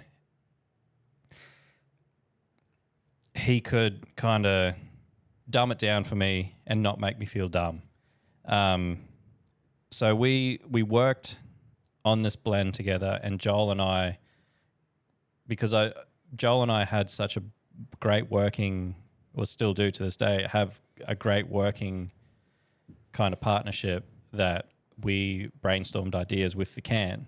I was like, hey, I want to create like a tattoo influenced can, because in my head I was like, that sounds cool. And I was like, looking at Boss cans and everything else on the market, I was like, everything's coffee colored. And I was like, I want to create something that has white space. And what white space is basically something that stands out on the shelf above all the categories. Like there is a clear whiskey. So if you walk down the aisle and you see a clear whiskey in a sea of like whiskey colored whiskeys, that's obviously going to stand out, and it'll make you stop. That's what I wanted to do with all this. And my years of obviously having a clothing brand and trying to create something that stood out and was different enough made me want to completely step away. And the years of listening to punk rock and all that kind of thing, I wanted to take influence from everything that I have had in the past and then give that to the coffee industry and the consumer. And for people listening, because obviously you've got to imagine with your words, so the design on the can. Yeah, so I'll get to that. So I come up with this tattoo idea, and I said to Joel, hey, we should do this tattoo idea in like a colored can. And he's like, and I'd sent through terrible Photoshop ideas. And that's how all great ideas start. Yeah, and he's like, dude, if we put tattoo designs on these cans, it's going to be like Ed Hardy coffee, and we can't do that. I was like, no, you cannot. I was like, Jersey point. Shore doesn't need coffee. Yeah. I was like, oh, fair enough. And he's like, so we went back to the drawing board, and I think he come up with the idea. He's like, why don't we do Australian animals, but like not your typical Australian animals? He's like, the kind of left of centers. And obviously a blue cattle dog, from my understanding, came from dingoes. And I actually had a red cattle dog, and he passed away when I was putting Bellmott together. And so we're like, let's do a cattle dog on there, because like cattle dog's very like iconic Australia, like, but it's not kind of the lame parts. It's not a kangaroo. It's not a koala. No, it's not the one that we see plastered on everything to be sold to people overseas. Yeah. And so I still wanted to stay with the tattoo idea. So the cans, like the cattle dog looks like a flash sheet of tattoo. It's got like kind of whip shading and very basic kind of bold outline. And that's a brand that's branding that I wanted to carry across all the cans and all the branding in general. And I basically just picked it from old punk posters and like all the magazines that I read and like all that kind of thing, where it has almost like a thrashy look to it, but I also wanted it to be radio friendly kind of thing, or like approachable. So it's like, I don't know, quote unquote mainstream punk. But I wanted to create something that, the name Bellmott, I wanted to create free IP. So it's spelled BELLMOTT. I wanted to create free IP, like intellectual property, that I could have like Bellmott.com, Bellmott.com.au. I could have just Bellmott for Instagram. It didn't have to be Bellmott _Beverages _Brisbane kind of thing. And I wanted to have it close to something that people recognize roughly in their mind. So Holden released a Bellmott, like a Holden Bellmott. And I did some research, and most major cities in Australia have a suburb of Bellmott. So in people's head, they're already quite familiar with the actual, I don't know, the sound of Bellmott. Yeah, the phonetic sort of. Yeah. So I wanted to create that. And then I actually went on, when I went to Japan and I was getting around the Boss Coffee, my mate, his last name's Wilmot. And I was like, M-O-T-T kind of looks cool. So I was like, rather than M-O-N-T, I was just like, I'll just replace the N with a T kind of thing. So, yeah, that's like the short-winded version of, or long-winded version of like how it come to be. Yeah, so there's a lot of thought in that too. You can see the accumulation of experience. yeah, like the logo is if you listen to punk rock, it's the Bad Religion font, and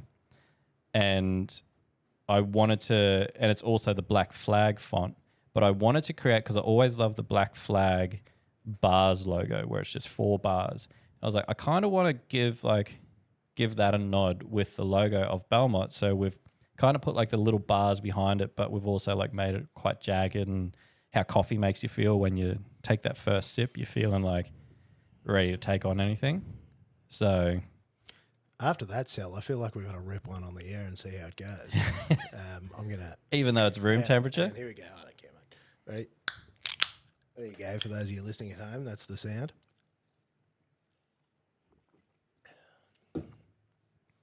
Well, there you go. Because I was wondering how that was going to go, because if I drank that and I then spat it out and was like, Jesus, but that actually goes down pretty good. Because my wife's really into like cold brew and all the weird things, and I try and drink it, and I think it tastes like arse. This is a terrible way of saying I actually think that that's quite nice. Because again, there's no placement or production here. You're not being paid. I'm not being paid. It's just, yeah, fuck. I get it. Yeah. That makes sense. We wanted to create, because the whole idea has always been to create a pasteurized, like a shelf-stable long black. And when you do cold brew, like, you keep it in the fridge. But we wanted to create something that we could ship to bands around Australia, or ship to customers or stockists around Australia. But we tried cold chain logistics and it just didn't work. It was way too costly. So we were able to pasteurize this, and that gives it a shelf life of 12 months. Now, again, I'm going to have to keep getting you to dumb things down. For sure. Pasteurize. How do you... So pasteurizing is basically, there's 2 ways to pasteurize that I'm aware of. There may be more. But you have like there's one way where it's called like Volcrin, which basically it's a small little powder that you put into the batch, and it kills the bacteria. So basically pasteurizing is just killing the bacteria that could cause like mold or something to grow. And the way that we use pasteurization is it's kind of like a really hot shower, and it steams the can, or like kind of cooks the can. We sampled a bunch of different blends that we did for this, and we noticed that pasteurization, because it kind of cooks the can again, it was creating it to be very bitter. And then we had to like go back to the drawing board and take out certain beans, because certain coffee beans create a very bitter taste if they're like overcooked and stuff like that. So we created a blend, or Ash did, and we worked out that, okay, so pasteurizing this blend is going to take it to X level.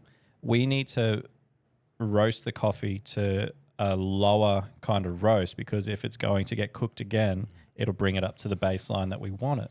And not take it too far. Yeah, and the big thing about black coffee is a lot of people have in their head that it's quite bitter, and like if you have it as like espresso, it is quite. Whereas like as a cold brew, you can taste more flavor notes and all that kind of thing, and it's a little less harsh. So we wanted to create, like, obviously a cold brew in a can. We wanted to have cold brew like flavors, like enough that they can stand out, but we also wanted to create a shelf stable coffee, so we could fuel our friends and bands, people on surf trips, or just if they're out camping. And that is crazy, as I thought about what it takes. Because again, me not knowing anything, I just assume that, yeah, much like the T-shirt printing, yeah, find a supplier, slap your label on it and get to work. That's a lot of work. Yeah. So we finally come up with this long black. We're still working on our latte. When you introduce oat milk with coffee, there's a lot of things that go on in it, and that's something we've been wrestling with for years. And a lot of people in the coffee industry have been wrestling with for years because the coffee has a quite high pH level, and because it's good quality coffee, when it gets to room temperature, like you can have oat milk at a cafe easily because you're pouring it there and you're drinking it there. But if you put it in a can and it sits at room temperature, it starts to coagulate, and yeah, it starts to turn into basically coffee flavored porridge. So we've been trying to work on this for a few years. We're getting closer. But yeah, we're hopefully bringing it sooner than later. It's full food science, isn't it? It is, yeah. And yeah, we've been chipping away at it. But it's one hell of a caffeine. Like if you look at the caffeine, it's Give you a good nudge. And where do I find that? Ooh. It's equal to caffeine wise. It's equal to around a Monster can and a can of Red Bull. Yeah, boy, that's what I'm looking for. Obviously, without the taurine and stuff like that. 290 milligrams. Because look, I'm down with a little caffeine nudge during the day. One of the things that I tried that I enjoyed because I was drinking too many coffees and making my teeth go brown.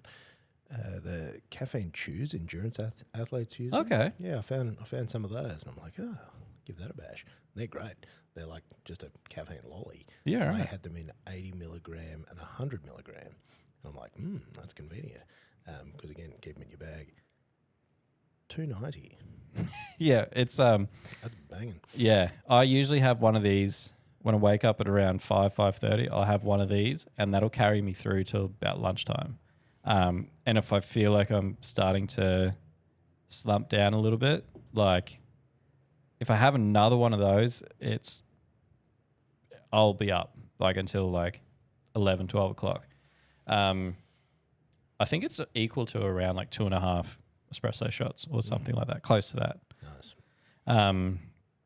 But yeah, in the skinnier cans, they're like super easy to smash, and like a Red Bull, like a few big mouth, big gulps, and then nail the whole thing, and then you can crack on. Yeah, but the great thing is, all of our beans are ethically sourced. Like they're between me and the farmer, there's one person.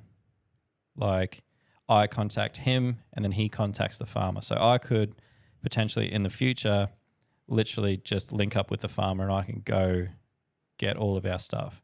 I can really have a chat to them, and the farmers are so passionate. Like they're really passionate about what they do. Like they'll find certain things that they can put in their soil and all the beans are organic as well. Yeah, so, what part of the world do they come from?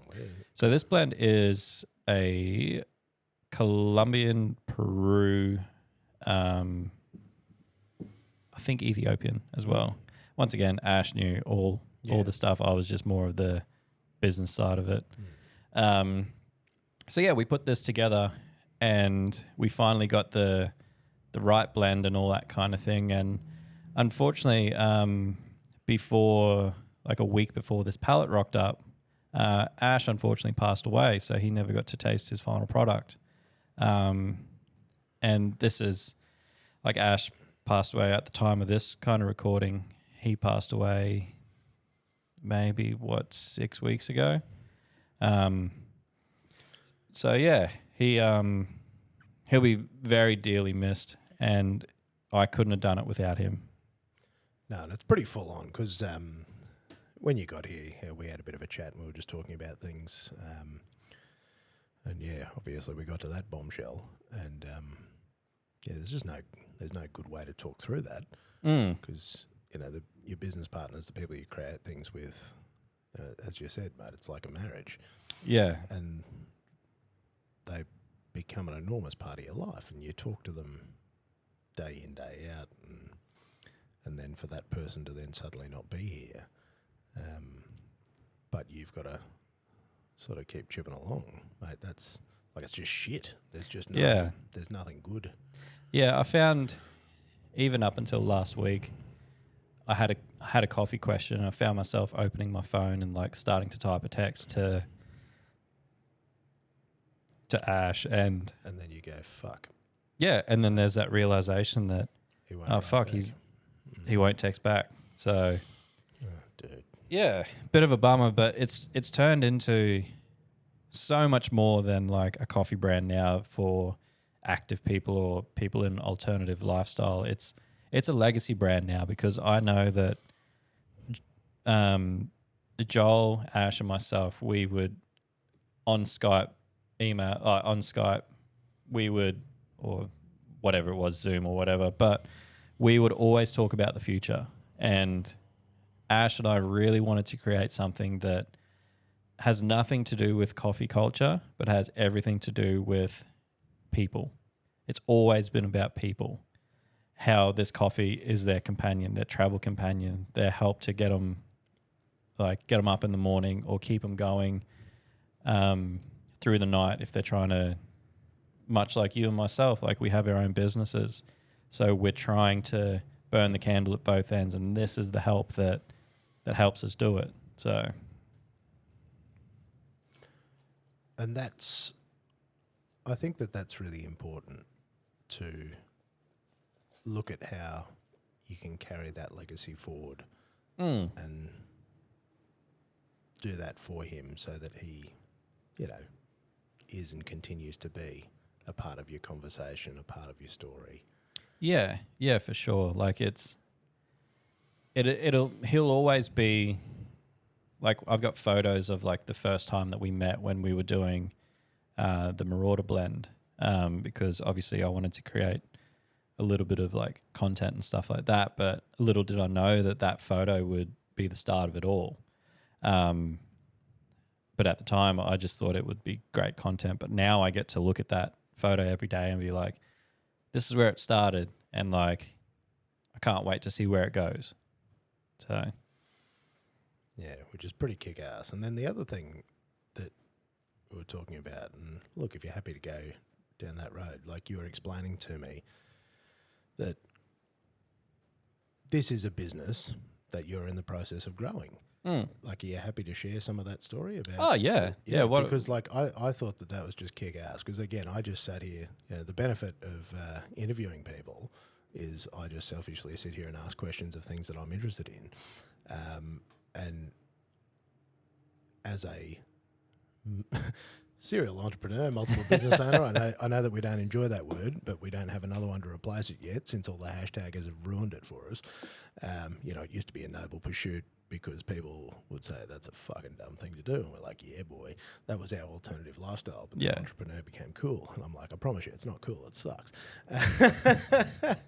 But you've got that whatever it takes built into you, and your whatever it takes to get your first bulk MOQ, that's a banging story. Yeah, cheers. So obviously the business starting out, like, it was my kind of brainchild, so I felt like Joel's art, I needed Joel there, just because we had such a great relationship with developing art, and he's such a great artist where I can come to him with a rough idea and a rough sketch, and he would just come back to me with stuff that just blew my mind.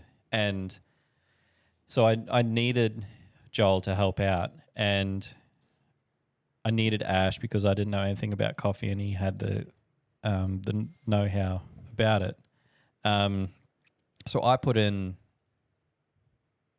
all the money, and I had a friend chip in a little bit of money to kind of help out. He was just really interested in it after he tried one of the samples, and he chipped in a little bit of money as well.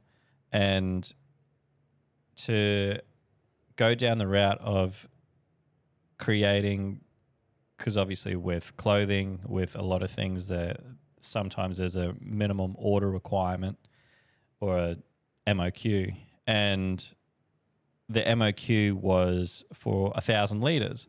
And at the time we were just doing little runs here and there of like a couple hundred cans, and we're like, well, if we want to, really kick the gears up, we need some capital. And I didn't know anything about raising capital. All I've seen is like, those YouTube videos of like, or like stuff like Silicon Valley, like the show, and they just talk about raising capital and all that kind of thing. I was like, VC firms. And you just walk in somewhere and people just throw money at you. Yeah. And I didn't know really too much about it. So I had to give myself a crash course, and like all the years of just trial and error and learning how things work, from like marketing to, wholesale to photography, to learning how we designed our own cut and sew garments and all that kind of thing. It's all just learning and just trying to make shit work. And so I wrote out a plan, basically how the business is going to look in like 3 to 5 years. I wrote out everything that an investor would want to see, put that together. And I was lucky enough that I started to put out a couple of feelers to people that it was literally just on my Instagram. I was like, hey, I'm putting this out there. Would anyone want to be a part of Bellmott? Because at this time, like, I'm still working a full-time job and I'm still trying to do this and like just trying to survive. And a few people hit me up. They were like, dude, we're keen to jump in on it. And obviously I wanted to do everything by the book. And these people just happened to be supporters of Marauder for years, which is crazy. Like, they were customers of mine, or they were just friends that I've met along the way and all that kind of thing. And I feel like it was easier for me because they knew of my past with Marauder and everything else, that we already had a kind of a backwards and forth.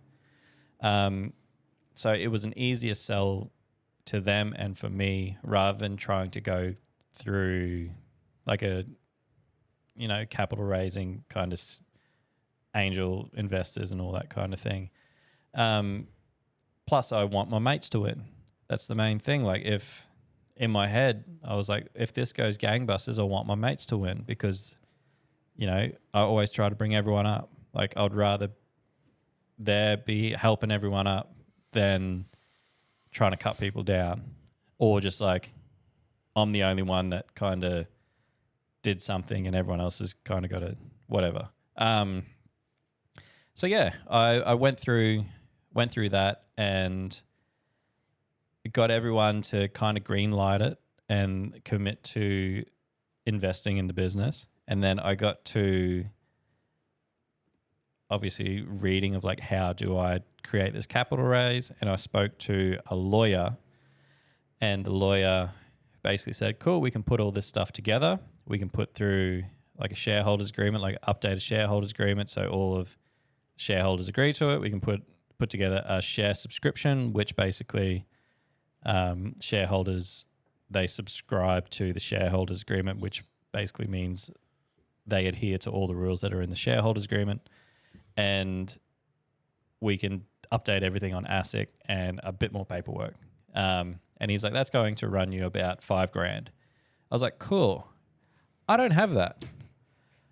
I don't have $5,000 to give you. And he's like, huh. Good way to make friends with a lawyer. Yeah. And I was like, but I really need it. I really need the share subscription, because like, I need these documents. And lucky enough, he knew a friend of mine and he knew about my other businesses in the past. So he was like, look, I know a little bit of history about you. Like, I'm happy to give you this stuff up front. And then once you do your capital raise, you just pay me when the money comes in. So I was off to the races. I was so stoked on that. That was like, that's enough to help me get forward and like create enough funds to pay for our first run of coffees, and then have a little bit left over for him, and then a little bit for marketing and whatever. And then it come to actually getting the beans, because Ash was going to roast the beans, but we still needed to buy the beans for Ash to roast. and the supplier, it was the same situation as as the lawyer. He was like, how much coffee you need for this run? I was like, I need close to 300 kilos. And he's like, cool, that'll be like X amount. And he's like, how you going to pay me? I was like, I don't know. I'll figure it out though. Hopes and dreams. Yeah, I'll figure it out. And I was just shooting from the hip with everything. Like I was just like, well, it worked with the lawyer. Hopefully it's going to work with him. Yeah, come on, coffee man. Let's let it ride. And he was like, okay, when the money comes in, just let me know. So I adjusted how much capital I had to raise according to obviously now paying the lawyer and now paying the coffee bean supplier. So probably I don't suggest doing that. No. This is not financial advice. This is definitely not financial advice. It's just literally I had to make it happen. Yeah, whatever it takes. Yeah, I spent years trying to develop this, and this was this can't be the final roadblock that stops me. And I just went through it. Like whatever brick wall there was, I just had to run through it. So then we finally raised like enough people come to the party, and we raised the capital that I wanted to raise. And yeah, we got our first run done. And obviously, like I said before, unfortunately, Ash passed away. I think it was about a week before, or a couple of days before our coffees rocked up. So we never got to try the final product. So seeing these coffees on a shelf or in stockists, or I'm shipping these orders out to people online, it's such a bittersweet thing because I'm so proud of what we were able to achieve and what we are achieving, and everything that Ash has, like Ash put in. You know, he was there when I was just dealing with roadblock after roadblock, but you know, he didn't have to say yes to this business. He didn't have to say like, cool, I'll help you out. Like he was that kind of shining light that after every roadblock, his faith in me helped me, even when I didn't believe in myself. He's like, dude, you've got it. He's like, I've been in the coffee industry long enough that this speaks to me. And that helped me, you know, dust myself off and just get back up and just go for it. And I just couldn't stop because it was more, I had more people counting on me, and I still do to this day. Like I have people counting on me to make this happen or give it one hell of a crack. So as I said, mate, that's a fucking excellent story. Oh. And as I said to you, and I can't remember if it was before or after we started recording, it is astonishing what it takes to make something of yourself. Like the effort, the commitment, I don't know how I'm going to do this, but I'll figure it out. Like that, it never fails to astonish me in people. Yeah, like when I first moved to Brisbane, like I gave up the mining career, and there was part of me that needed to make this clothing, like make Marauder work. And I look back on those days and I feel quite, I don't know, I'm kind of bummed out at myself and quite penitent about it, because I think penitent's the right word, hopefully. But there's a lot of people that came into my life around that time and I just didn't treat well, because I come from a place where I had to make this happen. I gave up a sacrifice of money, and I needed to really give this a crack, because I was like, I can't go back there. And unfortunately, like friendships and relationships, I've seen them as obstacles. So like it's taken years for me to kind of realize that and lay a lot of that stuff to rest, and just more look at life as an experience than, you know, I have to do stuff. And as passionate as I am about the coffee, like for me, it's a way to, like, I don't know, spread something more than just me. kind of thing. And it'd be the same as your podcast. Like there'll be people that you probably don't know that will listen to this, to your podcast. And it's the same as like Marauder, like I was saying before the show, like I'm really, really addicted to ghost videos, like top 10 scariest videos that'll make you like wear a diaper or something like that, like because whatever. And one day I was kind of just like hanging out watching this video, and there was a dude in Arizona wearing a Marauder shirt. And I was like, is this crazy? Like, because Joel always used to ship the orders out. I was like, this is crazy. Of like, we're in this video. You're just watching some random thing. I'm just watching some random dude. And then you see your merch. Yeah. And I was like, wow, that's crazy. But like, it's cool. For me, that gave me so much where I was like, I impacted that person's life. It may only be for like a month. That's like their favorite shirt for a week or two or whatever. But they dig it. Like the stuff you put out there, they think it's cool. Yeah. Like, cool enough to part with their own money and then to wear that thing. Yeah. It's massive. Yeah. And the same, like they, in their commute time, they listen to your podcast. Oh, man. And like the privilege it is to reach people in particular in their cars is what I find when people chat to me about it, because, that's your silent time, that's your quiet time. And they choose to listen to this. I'm like, man, that's a fucking honor. Yeah. Yeah, it's massive. But yeah, sorry, I got sidetracked there. I don't know. No. It's the joy of where you're creating something, you're putting it into the world, and it's the positive feedback. It's the fact that what you do and what you create and what you put out there, people appreciate it. There's gratitude.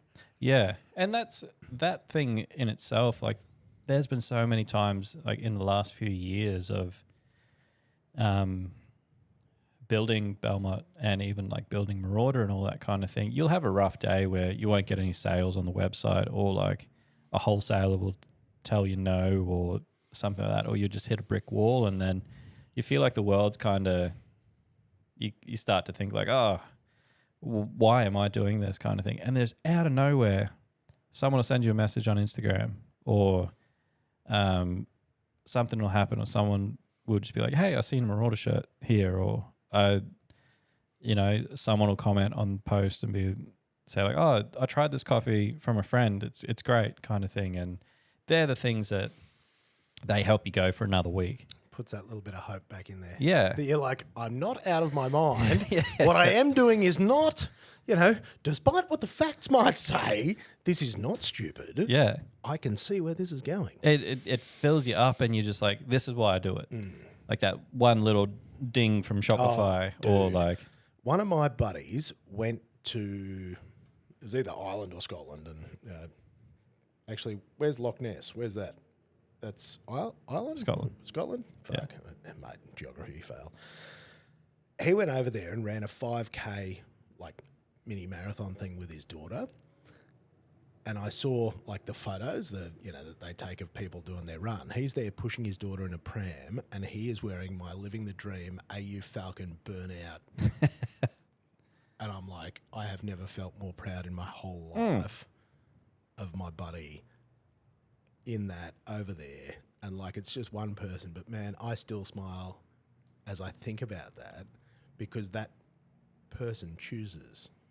That is a choice to have that there with you and to put that on. And that just blows me away. And that we then laugh about it. And like, that's really special. And I don't get that in a lot of my working life.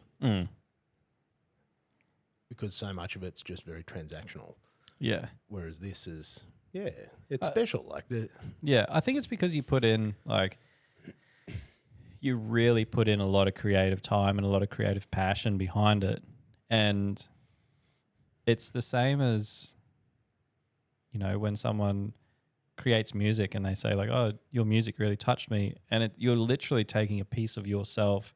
You're taking those compounded hours and you're putting it into a design, or you're putting it into a song. And,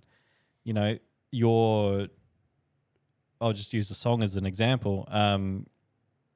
Your struggles that you did to create that song and write those lyrics, or put together that piece, or even the T-shirt kind of thing. Like, you spent that time to really formulate that and draw from that creative kind of ether to pull that into existence, and for people to resonate with it, you're almost like far out. Like you kind of get what I was on about, or you can align with my struggles, kind of thing. You're picking up what I'm putting down. Exactly. Yeah. Exactly.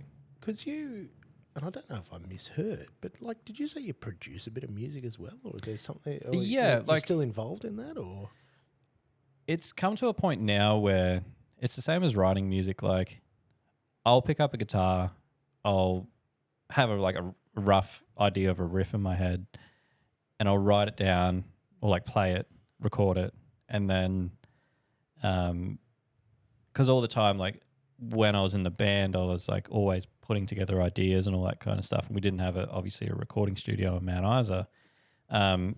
I was always just trying to create pre-production tracks so we could then take it as an idea and then go into the studio.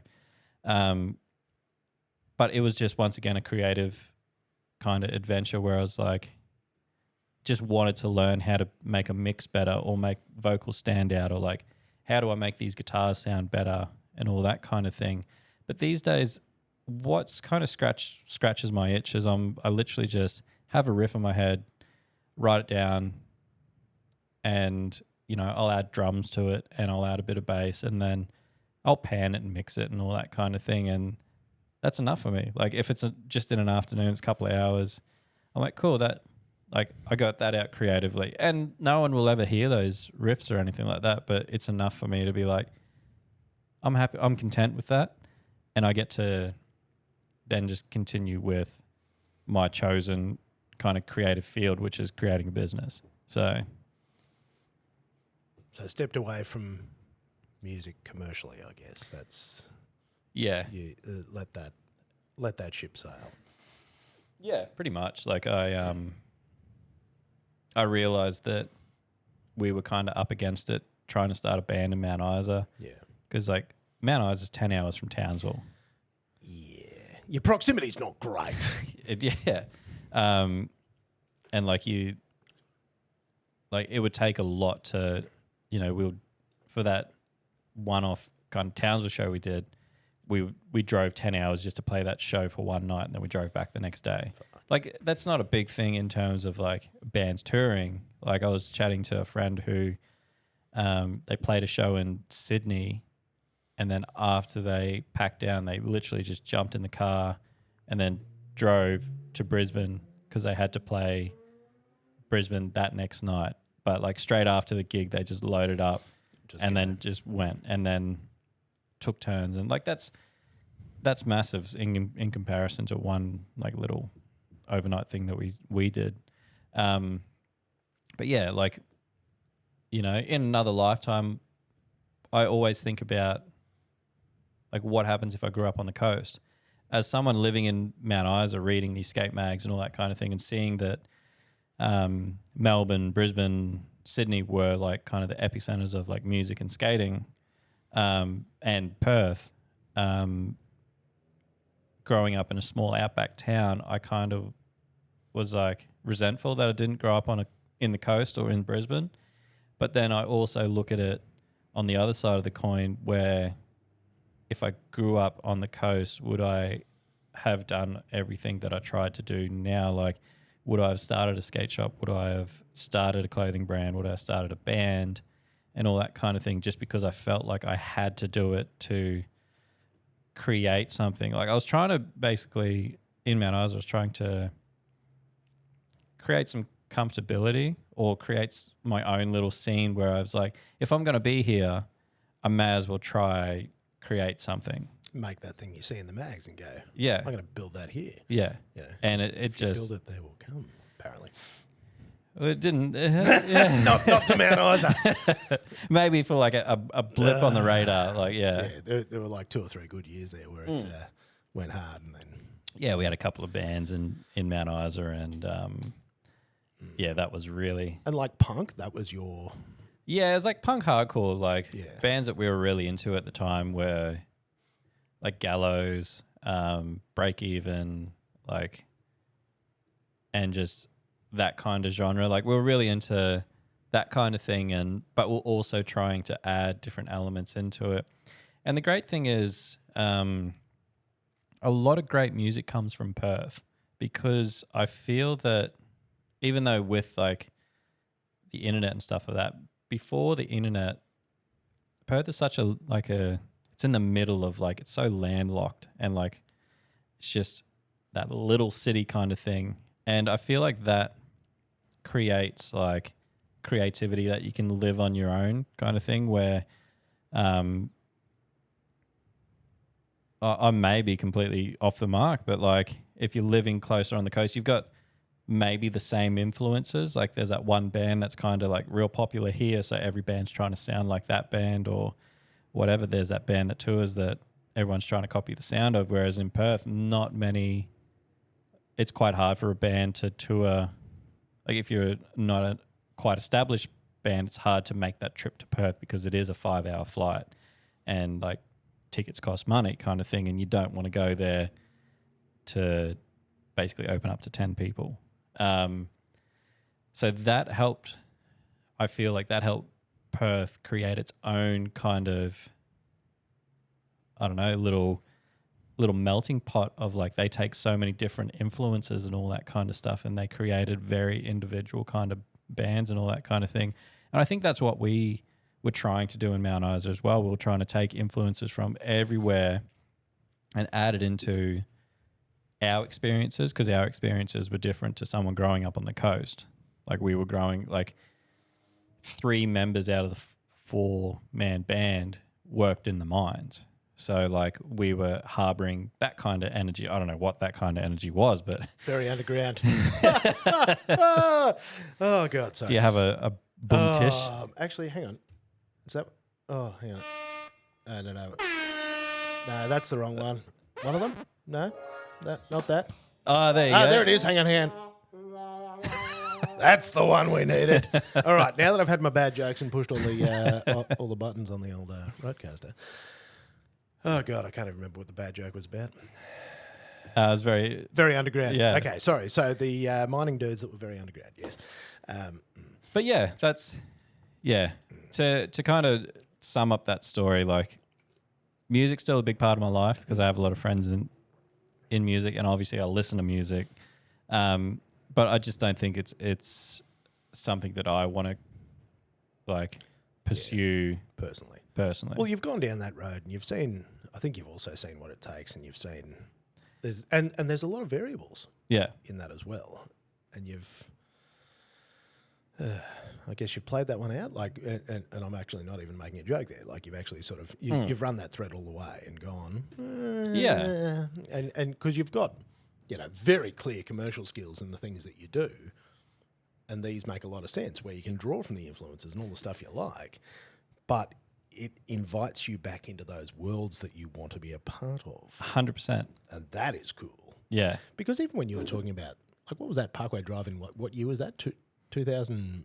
Early. Yeah, it would have to be maybe 2003, 2004 or something like that. Now, I'm probably what you'd call a bandwagon kind of guy. So Alan Hardy shot that Viva the Underdogs that ended up on Netflix or wherever it went. And I know him through the roundabouts and people that have worked with him, and they're like, oh, you should see this thing, it's mad. And I'm like, oh, okay, not really my vibe, but cool.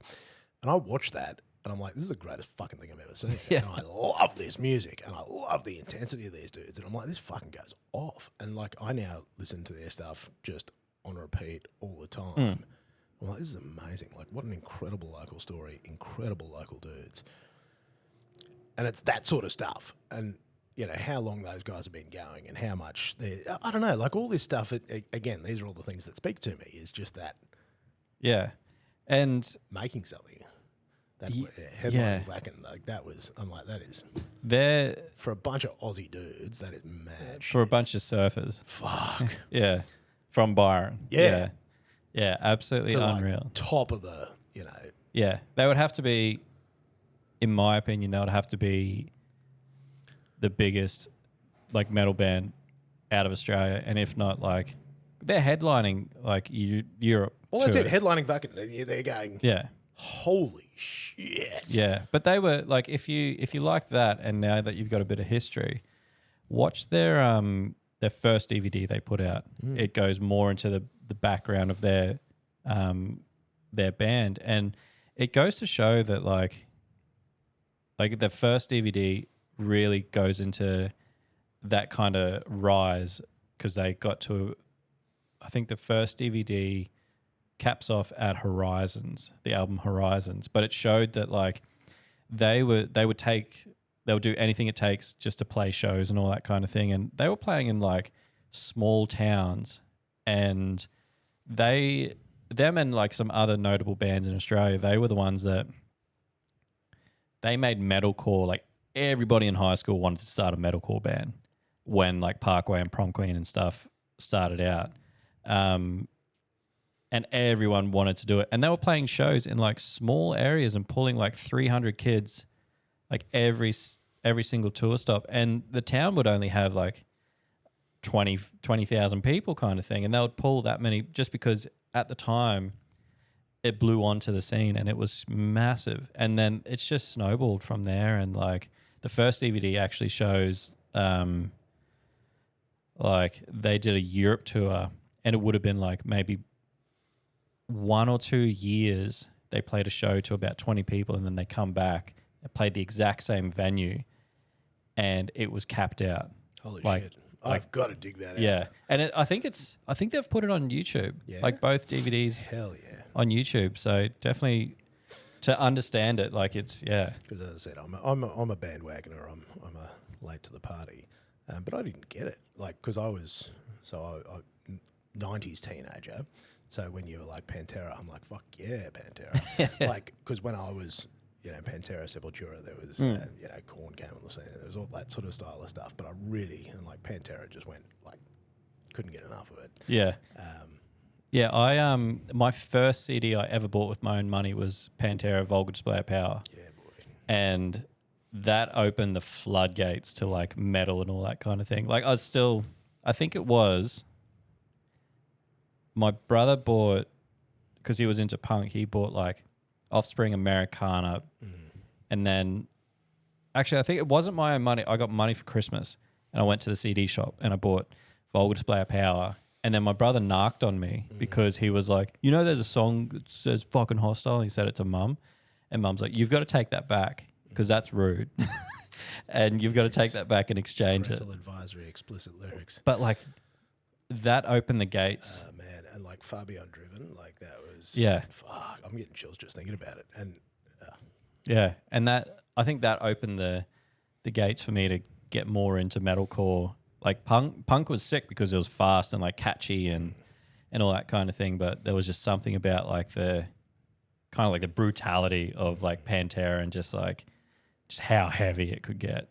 Whereas I went the other way in the OOs, where I somewhere between like your dance music, your all that sort of stuff, and then literally your Linkin Parks, Limp Bizkits, like the crossover, like rap rock sort of thing, took me down that path.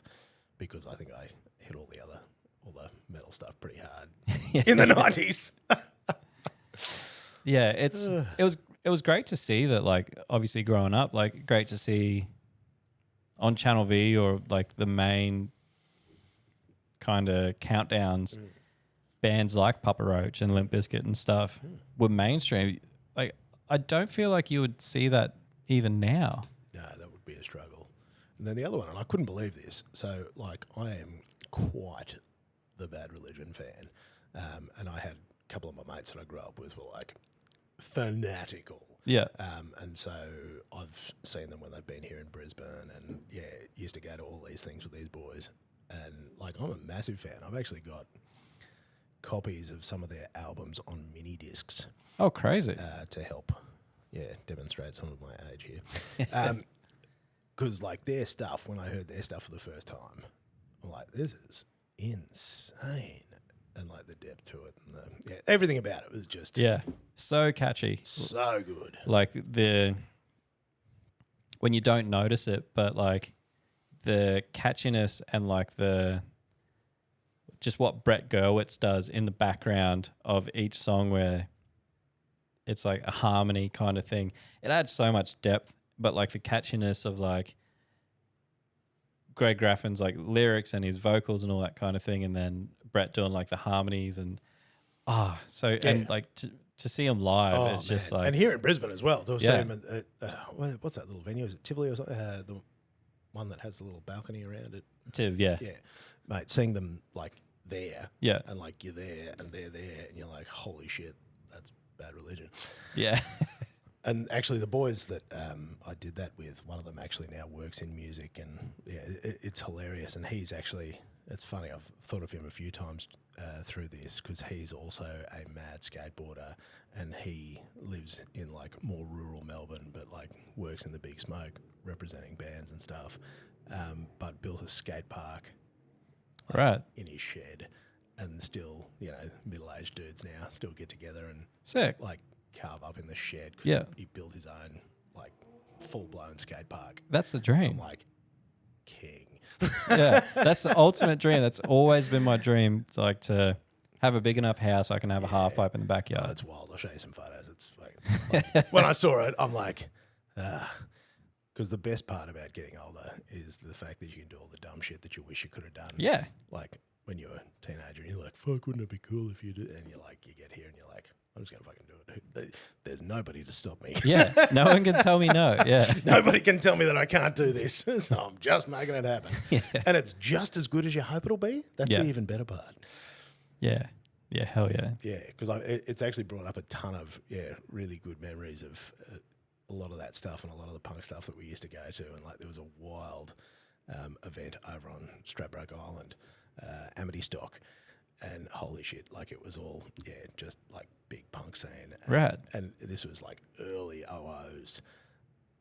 And it was just loose Sick. and good times and great. It just, like really simple life. Yeah, You know, memories of simple times.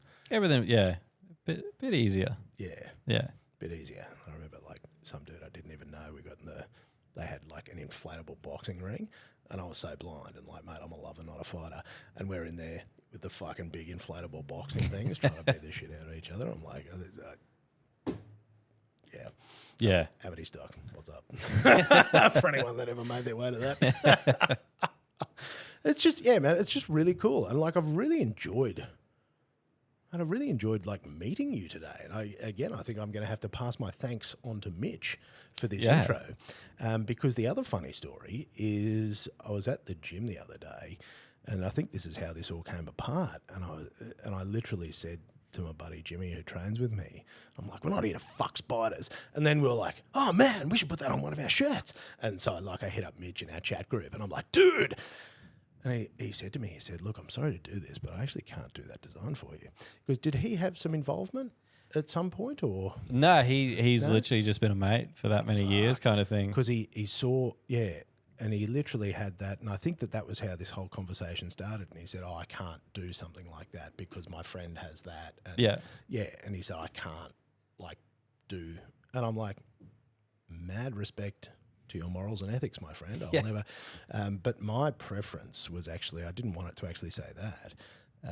I was over in the UK with one of my mates, and my Australian friends were obviously commenting on his stuff. And one of them wrote on his Instagram, we're not here to fornicate with arachnids.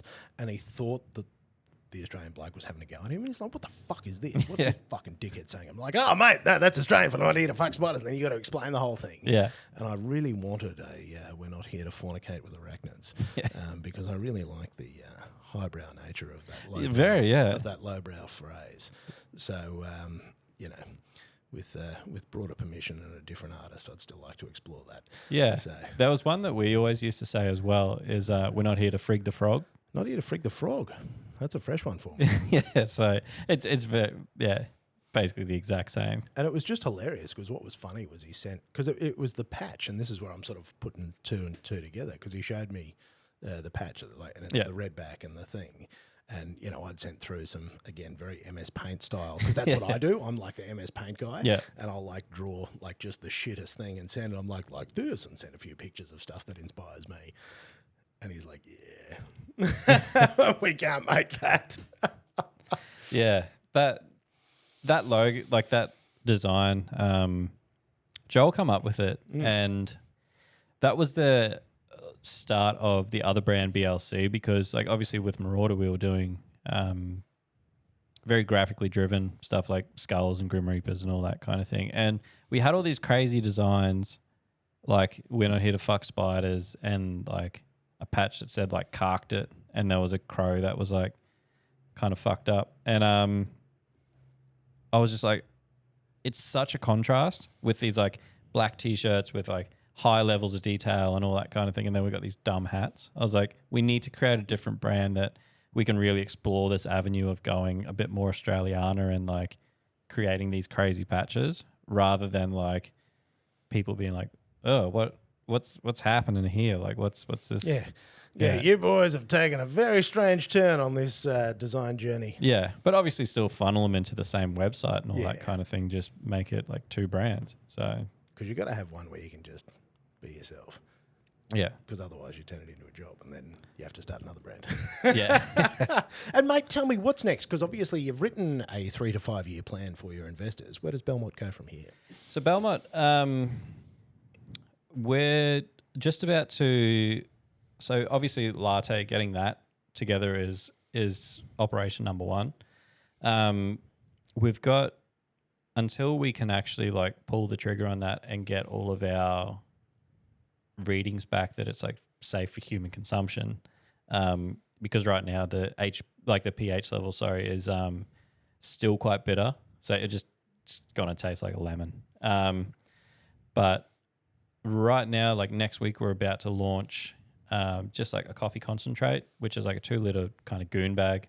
And Solid. and you can put that in like obviously your fridge, but it's also for people that still want to try the coffee. Like black coffee is a hard sell for some people because they haven't tried it, but they want to support the business. Whereas this coffee concentrate, you can have it at home and it's shelf stable for a year as well. You can have basically 30 to 50 mils worth of coffee concentrate, chuck your own milk in, if you want oat milk, normal milk, whatever. Well, not normal milk, but like, yeah. Well, your preference of whatever type of milk you enjoy. Exactly. Or you can just have it straight cold brew style. So we'll launch those, and hopefully that's the bridging gap between the long black in a can and the latte that's going to come out soon. From that, we're really going to start pushing the levels of getting into stockists. We really want to help out touring bands. Like that's one of my main focuses is touring bands, because we have a nice little inroad with them, but also I just want to help my mates out. And if it means that they stay alert on the road and they stay caffeinated and we help them in some way, that kind of thing will come back to us. It's a nice little thing, but basically just keep growing Bellmott, create some nice little events around Brisbane, and slowly just grow it until it's, I look at Bellmott more as a brand than like a company. Like same as a clothing brand. It's just the stuff for sale is different. I want to create a lifestyle around the brand, and my big influences in life have always been like tattooing, music, skateboarding, even like the barber world as well. I've got a couple of friends that have barbershops and all that kind of thing, and I feel that Bellmott fits into that industry quite well because barbering fits into every other industry quite well. Just grow our stockist list, just grow our followings, create events where people can get to know us a little bit more, and just make good coffee for good people, and just, get people involved with knowing that it's so convenient. I've brainwashed myself into how convenient the Bellmott is. It's pretty good, and I'll throw it out there. I'm pinging a lot harder now than before I had my coffee. It is a noticeable increase. Yeah, it's quite intense. It's good. But yeah, it just the same kind of trajectory. Try to get those really, really nice accounts and go through a bit more distribution and all that kind of thing, and just try to get coffee into some really cool locations and create some really cool activations, as in collaborations. I'd love to collaborate with some brands, some other like clothing brands or skate brands or whoever, because that just solidifies who we are as a company. We're not a coffee company. We're just a company that happens to sell coffee. So it's more about the people behind and holding the can than it is the coffee itself. I dig it. I think, honestly. And if people listening would be interested in becoming stockists, because you never know who's listening. Yeah. Or want to get involved or want to get behind it or for sure. want to be part of your second capital raise. Like, mate, what does this all look like? So all you have to do is, to the people listening, on Instagram, just go to Bellmott. Just type in Bellmott, BELLMOTT.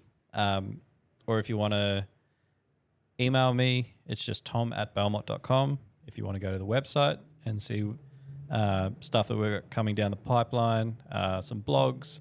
We've actually got a little playlist as well, and it's just music that obviously we've talked about today and stuff like that, and a couple of other genres that just that kind of sum up what Bellmott's about. We've got a Spotify, it's just Bellmott. But yeah, bellmott.com or tom@bellmott.com if you want to get a hold of me, say g'day, or I don't know, if you want to stock the coffee or anything like that. Hell yeah.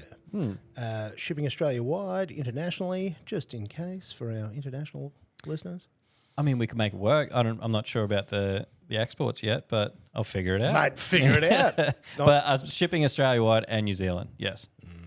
Excellent. So Yeah, Australia, New Zealand. Through Australia Post as well. So, yeah, we can ship to pretty much anywhere in Australia that Australia Post goes. Well, that makes it easy. Yeah. Mate, this has been awesome. It has Thanks been for a having me, real man. privilege to get to know you today. I've really enjoyed this. It's been fun. Yeah. And, mate, 290 milligrams of caffeine halfway through doesn't hurt either, just quietly. Yeah. Helps you talk like a little bit faster towards the end. Mate, fair zing. I can actually... Yeah, anyway. For people that want to follow you around the internet, I know you've just given those, but Instagram, Facebook, so just BELLMOTT. That's it. That's the one. Yep. Dude, before we wrap up, anything else you want to share, or we'll leave it there? That's it. That's Good. Yeah. Stay tuned. Long live Ash Bannister. Amen to that. Yeah. Well, friends, be kind to each other. On that note, catch you next time.